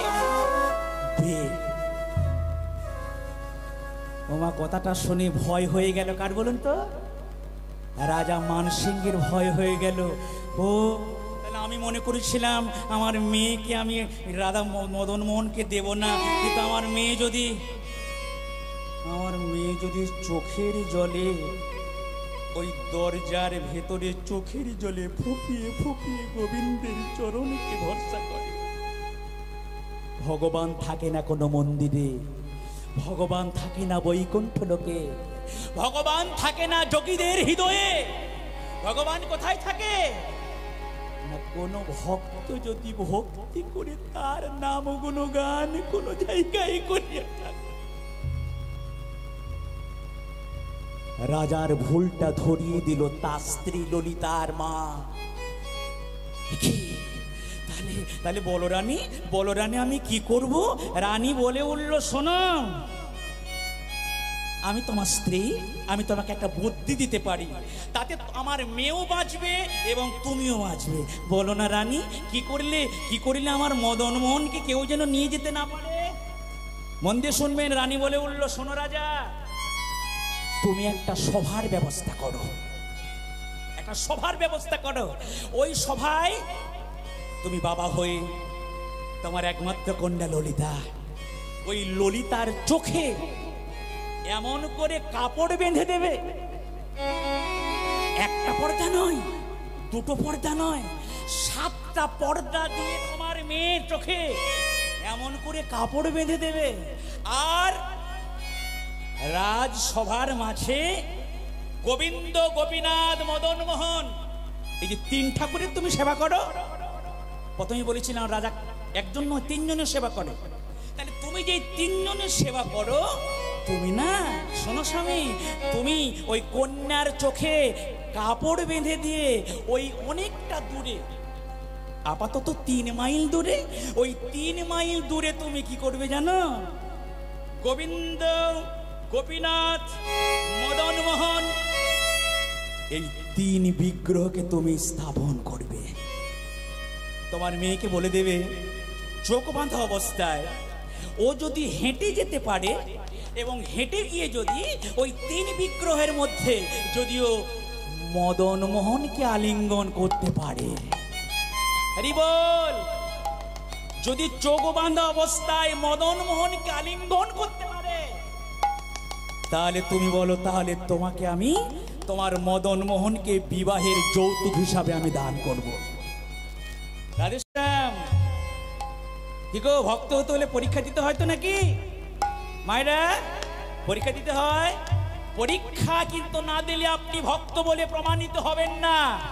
তাই আজকে ললিতা একটা ঘোর একটা পরীক্ষায় পড়ে গেল। মা বলে উঠল, ললিতা মায় আমার, শোন মা শোন, তোকে তোকে তোকে মদন মোহনকে দেওয়া হবে। কি বললে মা, কি বললে মা, আমাকে মদন মোহন দেবে? হ্যাঁ রে বাবা, তোর বাবা তোকে মদন মোহনকে দেবে, কিন্তু তোকে একটা পরীক্ষায় উত্তীর্ণ হতে হবে। বলো বলো মা, কি পরীক্ষা? বললো ওই যে নিয়মটা বললো, তোর বাবা তোকে 7টি পর্দা দিয়ে চোখে এমন করে বেঁধে দেবে, আর তোকে 3 মাইল দূরে গিয়ে ওই মদন মোহনকে খুঁজে পেতে হবে। আগো আগেকার দিনে, এখনো গ্রামাঞ্চলে খেলাটা হয়, খেলাটার নাম কি? হাঁড়ি ভাঙা খেলা, তাই না? এখনো আছে তো এই খেলাটা। চোখ বাঁধা অবস্থায় যে দূরে গিয়ে হাঁড়িটা ভাঙতে পারে তাকে পুরস্কার দেওয়া হয়। একই রকম ওই মেয়েটাকে বলা হলো, তুমি যদি ওই চোখ বাঁধা অবস্থায় মদন মোহনকে আলিঙ্গন করতে পারো, তাহলে তোমাকে তোমার পিতা ওই মদন মোহনকে দান করবে। ঠাকুর, এ তুমি কোন পরীক্ষায় ফেলালে আমায়? যদিও বা মেয়েটা মাঝে মাঝে কথা বলতে, ভক্তমণ্ডলীগণ, এই কথাটা শোনার পরে ওই যে মেয়ে ললিতা আর কোনো কথাবার্তা বলছে না, ওই চোখের জলে শুধু মদন মোহন মদন মোহন বলে শুধুই চোখের জলে কান্দে।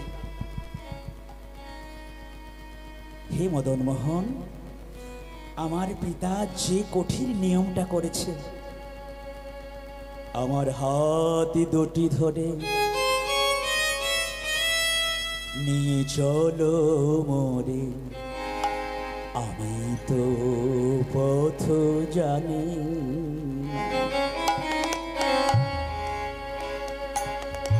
আমার হাত 2টি ধরে নিয়ে চলো মোরে, আমি তো পথ জানি না। হাত 2টি ধরে নিয়ে চলো মোরে, আমি যে পথ জানি না।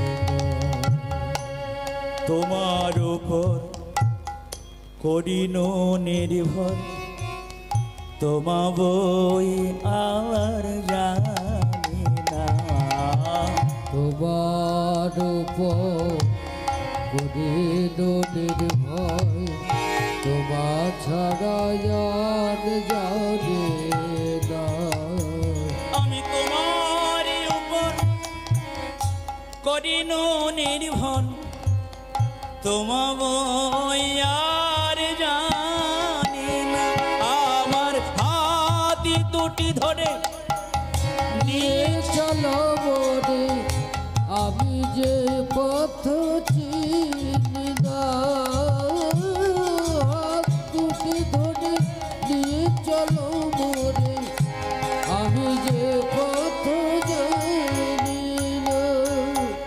ওই আমি যে পথ জানি না।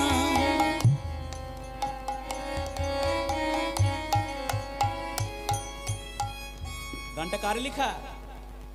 কার লেখা গানটা? বিশ্বকবি রবীন্দ্রনাথ ঠাকুরের লেখা, যিনি কিনা নোবেল পুরস্কার পেয়েছিলেন। কি বললেন? আমার হাত দুটো ধরে নিয়ে চলো সখা, আমি তো পথ জানি না। যখন কে গিয়ে কোনো ভক্ত গোবিন্দের উপরে পরিপূর্ণ নির্ভরশীল হবে, ঠাকুর আমার বলতে সব কিছু আমি না রেখে আমি সবই তোমার চরণে ভরসা করলাম। যখন কোনো ভক্ত নিজের আমিত্বকে না নিজের কাছে রেখে, যখন কোনো ভক্ত ওই আমিত্বকে গোবিন্দ চরণে ছেড়ে দেবে, তখন কে গিয়ে গোবিন্দ তাকে 16 আনা কৃপা করিয়া থাকে। জগতে আমি কটা আছি তোমার? জগতে কটা আমি আছে? আমি কটা আছে? আমরা বলি না আমি আমি আমি, এগুলো বলি তো আমরা। মন দিয়ে শুনবেন কথাগুলো। জগতে আমি এ কথাগুলো আমরা সবাই বলি, কিন্তু মাগো জগতে আমি কিন্তু দুটো। একটা আমির নাম কাঁচা আমি, আর একটা আমির নাম পাকা আমি। যদি কেউ কাঁচা আমি ব্যক্তি হয়, সে তখন বলবে এটা আমার স্ত্রী, এটা আমার ছেলে, এটা আমার জায়গা, এটা আমি করেছি। কিন্তু যারা পাকা ভক্ত, যারা পাকা আমি, তাদেরকে যদি বলা যায় এই ঘর বাড়ি জায়গা সম্পত্তিগুলো কার, সে তখন কি বলবে? কোনোটাই আমার নয়। কার এগুলো? এগুলো কার? সব কিছু হলো তার দেওয়া। তাই জগতে হলো আমি দুই প্রকার। একটা আমির নাম কাঁচা আমি, যেগুলো বেশিরভাগ আমরা ভক্ত, আমরা অহংকার করি। কিন্তু যারা পাকা ভক্ত, যারা পাকা আমি, তারা কোনোদিনের জন্য মা বলবেন এগুলো আমার। সব কিছু কার? আসার সময় কি নিয়ে এসেছিলাম, যাবার বেলা কি নিয়ে যাব। আসার বেলা কি নিয়ে এসেছিলাম, কিছুই নিয়ে আসেনি। যাওয়ার বেলা কি নিয়ে যাব, কিছুই নিয়ে যাব না। এমন কি এই যে দেহটাতে এত সাবান মাখি, এই দেহটাতে যে এত গর্ব করি, যেদিন প্রাণবায়ু চলে যাবে এই দেহটাকে পুড়িয়ে দেবে চিতার আগুনে। তাহলে তোমার বলতে জগতে কি আছে? কি আছে মা? আমার বলতে জগতে হলো আমার কর্মফল। যদি আমি মানব দেহ অর্জন করে ভালো কর্ম করতে পারি, এই কর্মটাই আমার নাম করবে জগতের সবাই। তাই যারা কৃষ্ণ ভক্ত হয় তারা কোনোদিনের জন্য অহংকার করে না, এটা আমার, এটা আমার, এটা আমার। তারা বলে জগতের সবকিছু আমার, প্রাণ গোবিন্দের। ললিতা,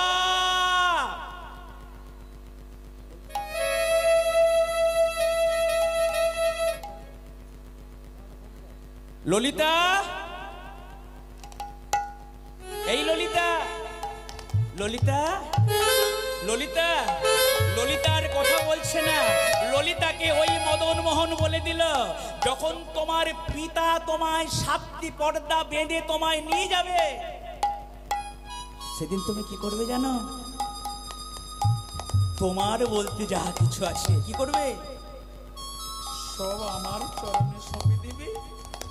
আর আমার চরণে সঁপে দিলে আমি তোমার হাত ধরে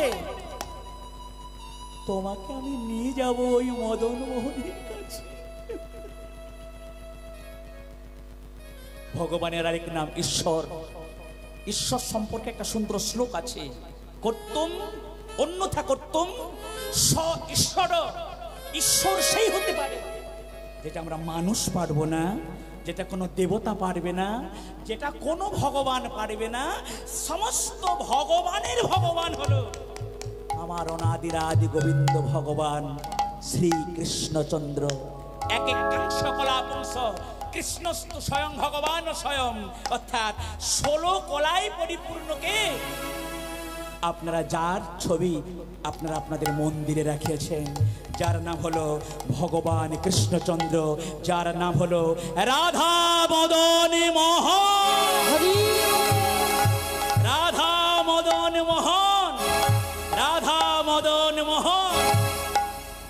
পথ চলিতে আর বলিতে তোমরা লহ লহ কৃষ্ণ নাম হরি নাম কৃষ্ণ নাম পথ চলিতে আর বলিতে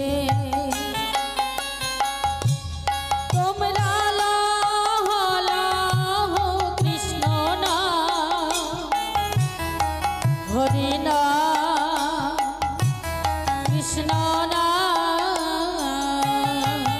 তোমরা লহ লহ কৃষ্ণের নাম হরে নাম কৃষ্ণের নাম তোমরা লহ লহ কৃষ্ণ নাম হরি নাম কৃষ্ণ নাম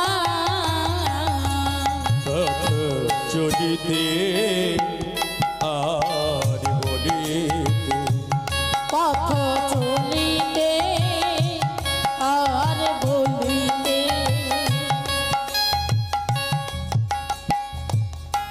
কহু নিঃশ্বাসে কহু বিশ্বাসে কহু বিপদে কহু সম্পদে কভু নিঃশ্বাসে কভু বিশ্বাসে কভু বিপদে কভু সম্পদে কভু নিঃশ্বাসে কভু বিশ্বাসে কভু বিপদে কভু সম্পদে কভু নিঃশ্বাসে কভু বিশ্বাসে কভু বিপদে কভু সম্পদে তোমরা লহ লহ কৃষ্ণ নাম হরে নাম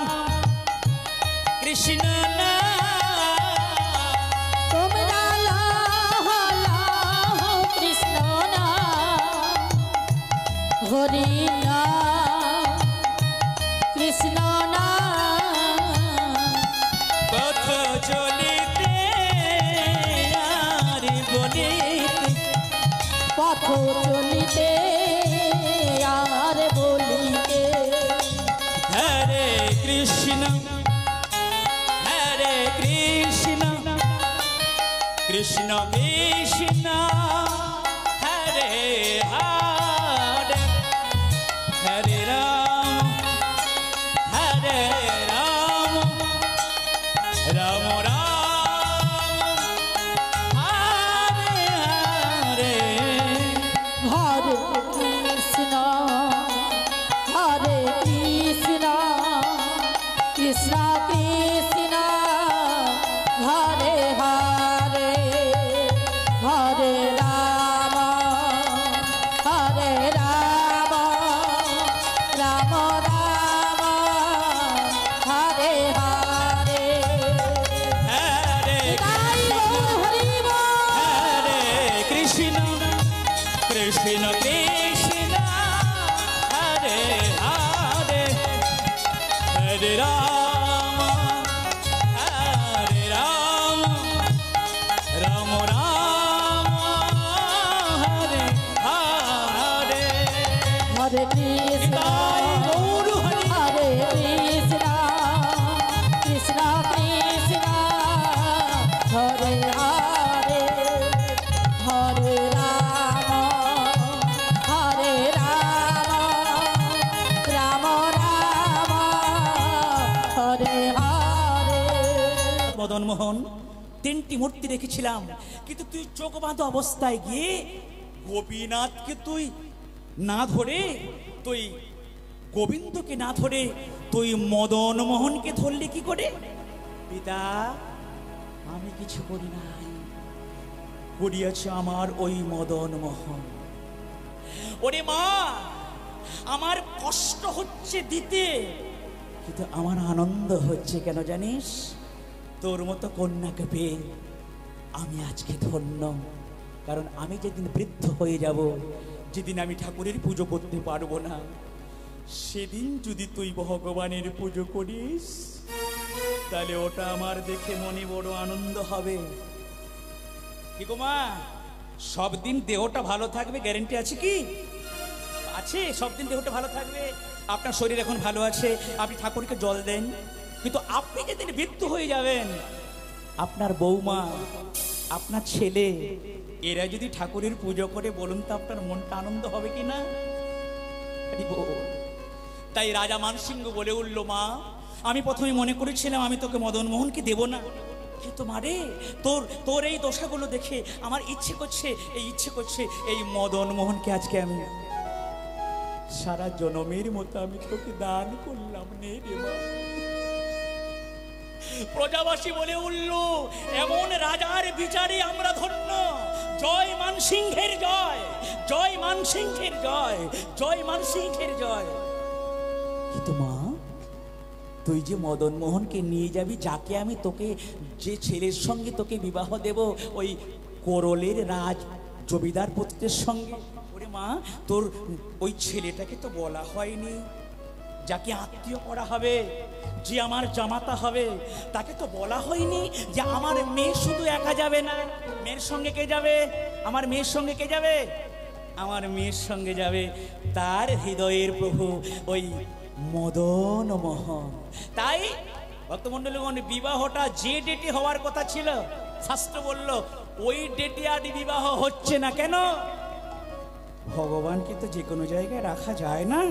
যারা লীলাটা শুনছেন, সত্য কিনা প্রমাণ করার জন্য ওই মন্দিরে যেতে পারেন। ওই জমিদার বিবাহর যে তারিখ ছিল একটা, ওই বিবাহের তারিখটাকে 1 মাস পিছিয়ে দিল। কেন না? দেখো,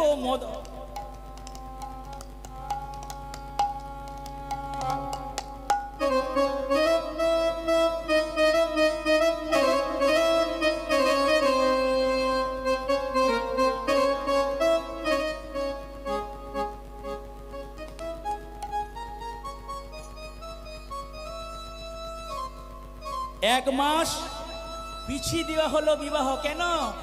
ওই করলের জমিদারকে সংবাদ পাঠানো হলো, শুনুন বেআই মশাই, আমার একটা নিবেদন। বলুন আপনার নিবেদন কি? হ্যাঁ গো, আমার কন্যা একা যাবে না, আমার কন্যা নিয়ে যাবে তার মদন মোহনকে। ও যে পরীক্ষায় উত্তীর্ণ হয়েছে, তাই আমি আনন্দিত মনে এই মদন মোহনকে আমার কন্যাকে দেব। ও বেআই মশাই, আমার কন্যাকে যে আপনি নিয়ে যাবেন বধূমাতা করে, ওই বধূমাতার যে মদন মোহন, ওই মদন মোহনকে রাখার জন্য কোনো মন্দির আছে কি? জমিদার বলল, না তো। বেশ, তাহলে বিবাহের ডেট 1 মাস পিছিয়ে দেওয়া হলো। আপনি এই 1 মাস সময়ের মধ্যে 100 মিস্ত্রির দ্বারা তখন করার দিনে প্রায় 3 লক্ষ টাকা খরচ করে, কত বললাম? যে লীলাটা আপনারা শুনছেন, এটা কিন্তু এখন কোরআন নয়। যারা ইতিহাসের ছাত্র, মোগল সাম্রাজ্য যখন হয়েছিল, ইতিহাসে যারা ছাত্র তারা জানবে, মোগল সাম্রাজ্য যখন হয়েছিল, ওই মোগল সাম্রাজ্যের সময়ে 3 লক্ষ টাকা খরচ করে নির্মাণ হলো কি? ললিতার জন্য মদন মোহন মন্দির। মদন মোহন মন্দির যখন স্থাপন হয়ে গেল, 1 মাস সময়ের মধ্যে 100 মিস্ত্রির দ্বারা 3 লক্ষ টাকা ব্যয় করে এই মদন মোহন মন্দির তাহলে কোথায় হলো? এতদিন ছিল রাজস্থানের জয়পুরে। এখন ওই মন্দির আর মদন মোহনের মন্দির আর জয়পুরে থাকলো না, ওই মন্দির স্থানান্তরিত হয়ে চলে গেল কোথায়? ওই করলের জমিদারের কাছে।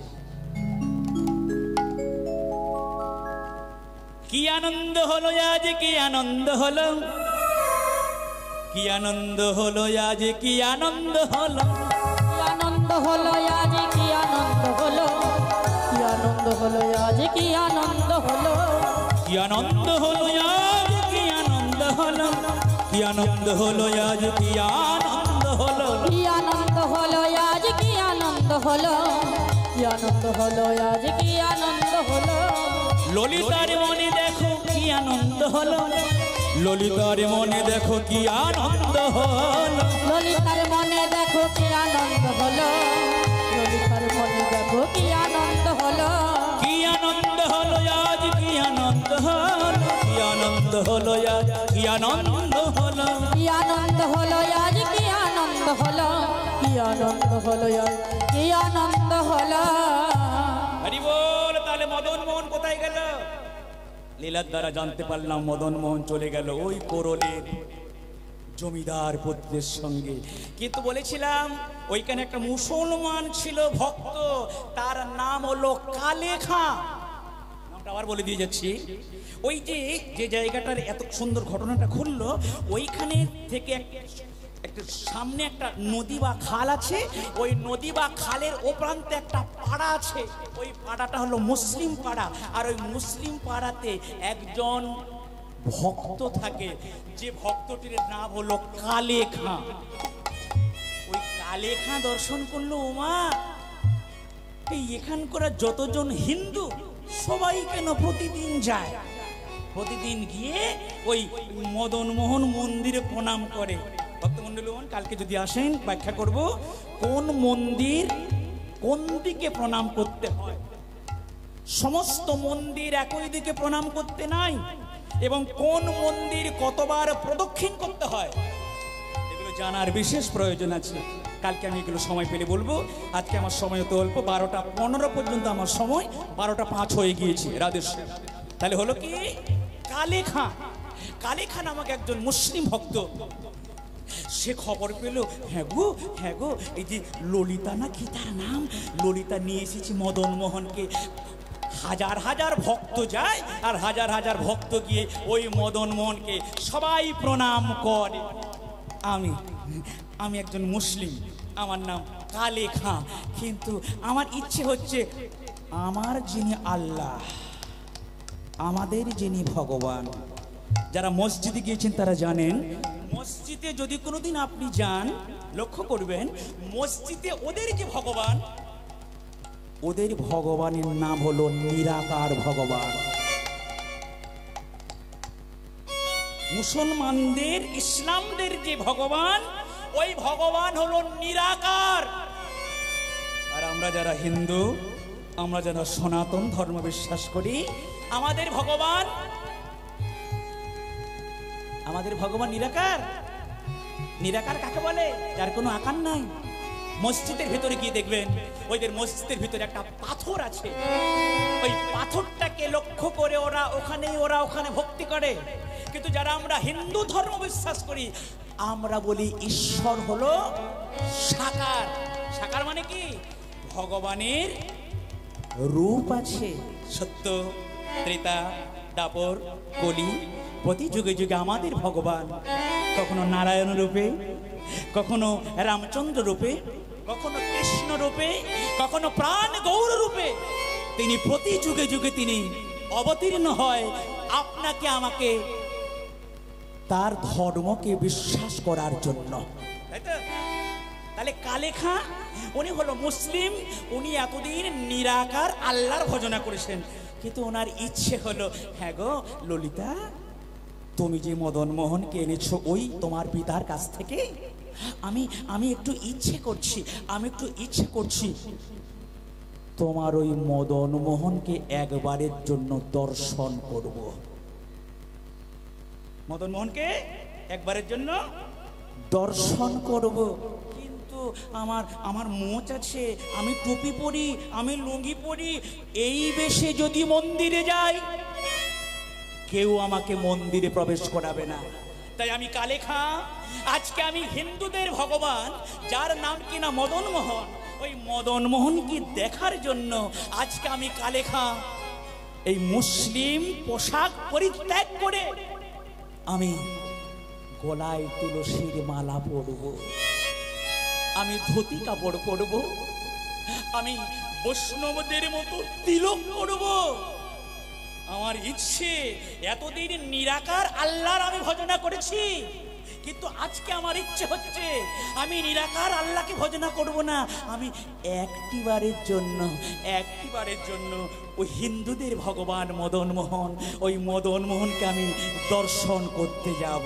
তাই আজকে কি করলো কালেখা, কি করলো তার যে নিজের পোশাক সবকিছু পরিত্যাগ করলো, কি করলো বৈষ্ণবদের মতো সুন্দর করে দ্বাদশ অঙ্গমূলে তিলক রচনা করে তিনি আজকে যাচ্ছেন কোথায়?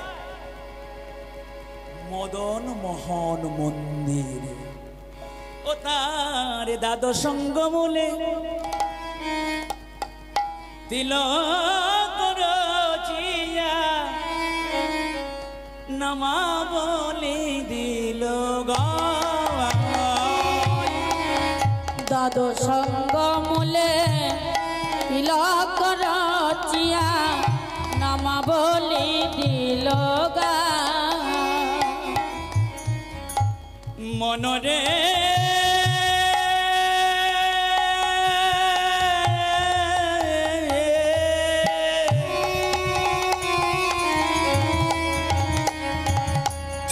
তার দ্বাদশ অঙ্গমূলে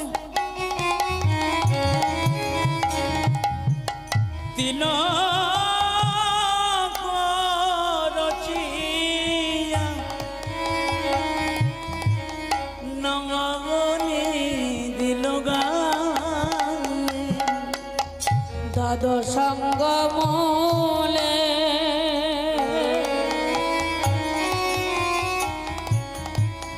তিলক রচিয়া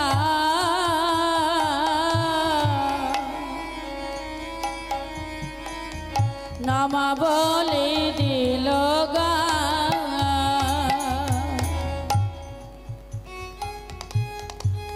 ওগো কৃষ্ণ কৃষ্ণ কৃষ্ণ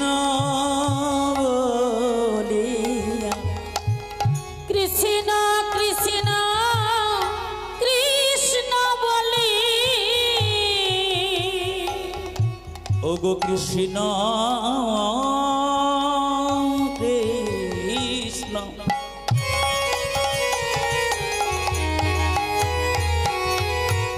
কৃষ্ণ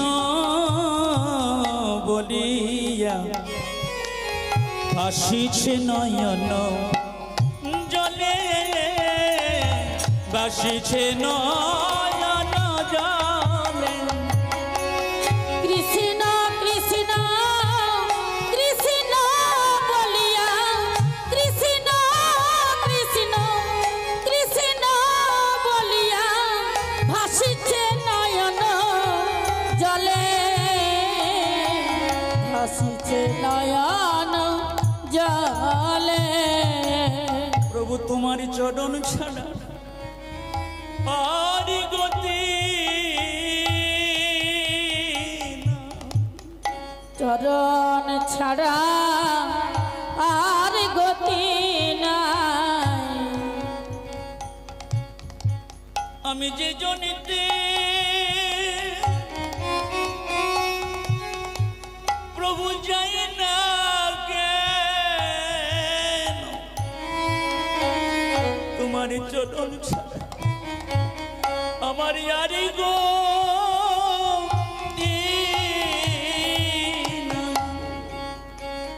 যে জনিতে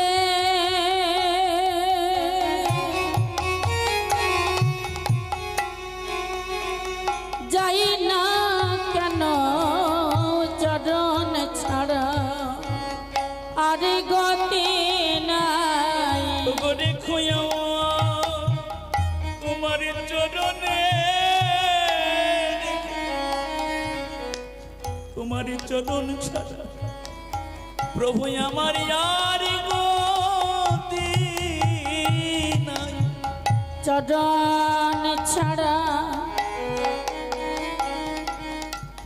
করো না গো, চরণ ছাড়া আর গতি নাই। ওগো শুনেছি তুমি নাকি জগতের পতি, তোমার চরণ ছাড়া আমার আর গতি না। শুনেছি তুমি নাকি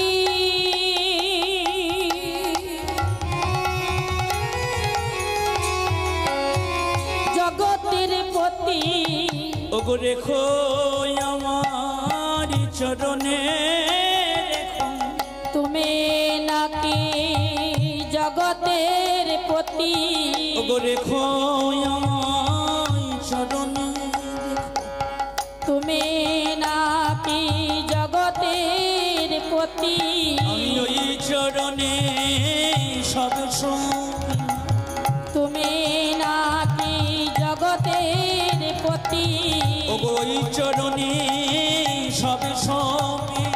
চরণে ছাড়া করো না গো, তোমার চরণে বিনয় আমার আর গতি না।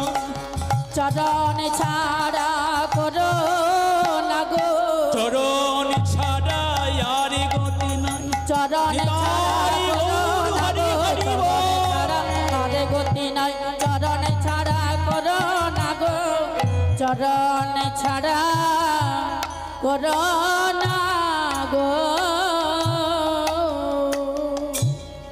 এ ভক্তমণ্ডলীগণ, ভগবান কোন জাতের বিচার করেন না, কিন্তু কে ব্রাহ্মণ, কে বৈষ্ণব, কে শূদ্র, কে চণ্ডাল, এই বিচারগুলো আমরা করি।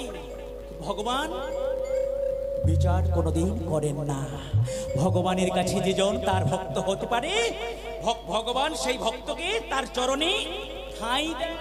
আজকে ওই যে মুসলমান, যার নাম কি কালে খাঁ, ওই কালে খাঁ তাহলে আজকে বৈষ্ণবের মতো তিলগান্নি করল এবং সুন্দর নামাবলী গায়ে নিল এবং সুন্দর ভক্তের মতো সাজ গ্রহণ করে কোথায় গেল, কোথায় গেল?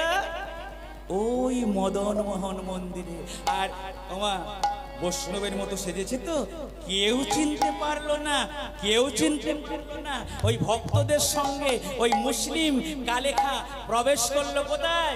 ওই ললিতার মদন মোহনকে দর্শন করার জন্য প্রবেশ করলো ওই মন্দির ও প্রাঙ্গণে।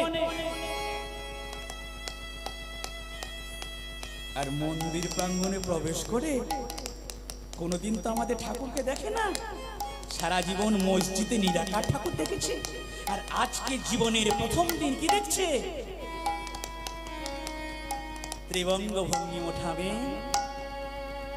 মদন মোহন ঠাকুর। আমি কোনোদিনও এত সুন্দর মূর্তি দেখিনি। আমি যদি মুসলিম দেশে আসতাম তাহলে মন্দিরে আমাকে ঢুকতে দেওয়া হতো না, কিন্তু কিন্তু কিন্তু আমি আজকে ভক্ত বৈষ্ণবের বেশ ধারণ করেছি বলে আজকে আমাকে এই মন্দিরে প্রবেশ করতে দেওয়া হয়েছে। ঠাকুর, ও ঠাকুর, ঠাকুর। ভগবানের চরণের দিকে তাকাতে তাকাতে ওই কালী খাঁয়ের হৃদয়ে সৃষ্টি হলো অষ্টসাত্ত্বিক ভাব।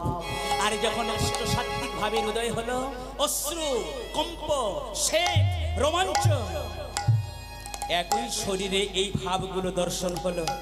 কালকে ব্যাখ্যা করব যদি সময় পাই। অষ্টসাত্ত্বিক ভাব কাকে বলে? অষ্টসাত্ত্বিক ভাব কাকে বলে? শরীরের মধ্যে গায়ের লোমগুলো দাঁড়িয়ে গেল, চোখগুলো বড় হয়ে গেল, আস্তে আস্তে করে থরথর করে কাঁপতে শুরু করলো। আর কালেখা ওই মন্দিরে এমন ভগবানকে দর্শন করে ওই মন্দিরে আছাড় খেয়ে পড়ে গেল। ওই মদন মোহনের চরণে আছাড় খেয়ে পড়িয়া গেল। সবাই বলল, কে গো তুমি? আমরা মদন মোহনকে দেখছি, কই আমরা তো অজ্ঞান হয়ে পড়ে যাচ্ছি না। তুমি কে? তুমি কোন ভক্ত? তুমি মদন মোহনকে দেখলে আর দেখার পরে তুমি প্রভুর চরণ তলে তুমি এমন করে লুটিয়ে পড়লে।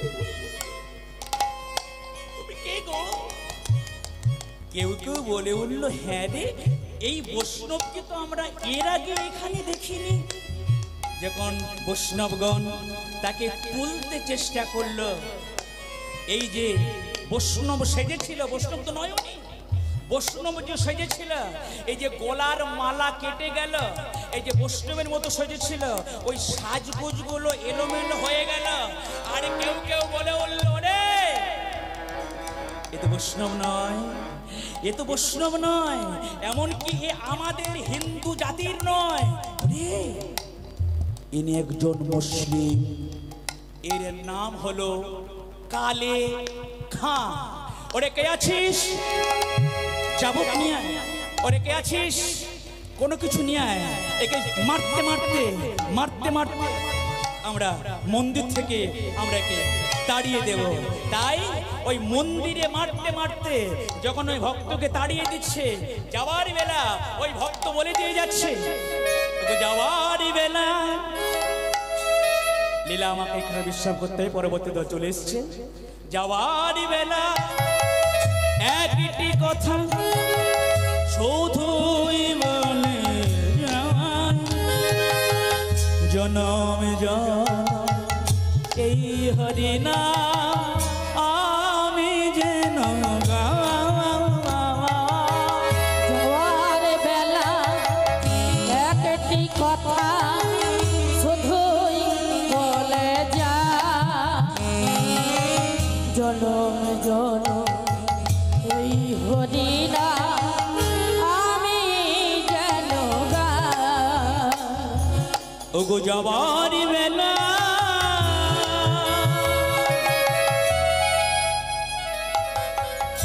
একটি কথা শুধুই বলে যায়, জনমে জনম এই হরিনাম আমি যেন গাই। যাওয়ার বেলা একটি কথা শুধুই বলে যা, জনম জনম এই হরিনাম আমি যেন গাই। যেদিন আমি থাকিব না যাব দূরে, যেদিন আমি থাকব না যাব বহু দূরে, ওগো যেদিন আমি থাকিব না যাব দূরে, যেদিন আমি থাকব না যাব বহু দূরে, সাজের প্রদীপ জ্বালিয়ে দিও কৃষ্ণ নামের সুরে, সাজের প্রদীপ জ্বালিয়ে দিও কৃষ্ণ নামের সুরে। ওগো যাওয়ার বেলা একটি কথা শুধুই বলে যায়, জনম জনম এই হরিনাম আমি যেন গাই। যাওয়ার বেলা নিতাই গৌর হরি হরি শুধুই বলে যায়, জনম জনম এই হরিনাম আমি যেন গাই। আমি চলে যাই, আমি চলে যাই, আমি চলে যাই, আমি চলে যাই, আমি চলে চলে যাই। রাধেশ্যাম জয় নিতাই পরবর্তী দলে শিখিয়েছে আপনাদের সামনে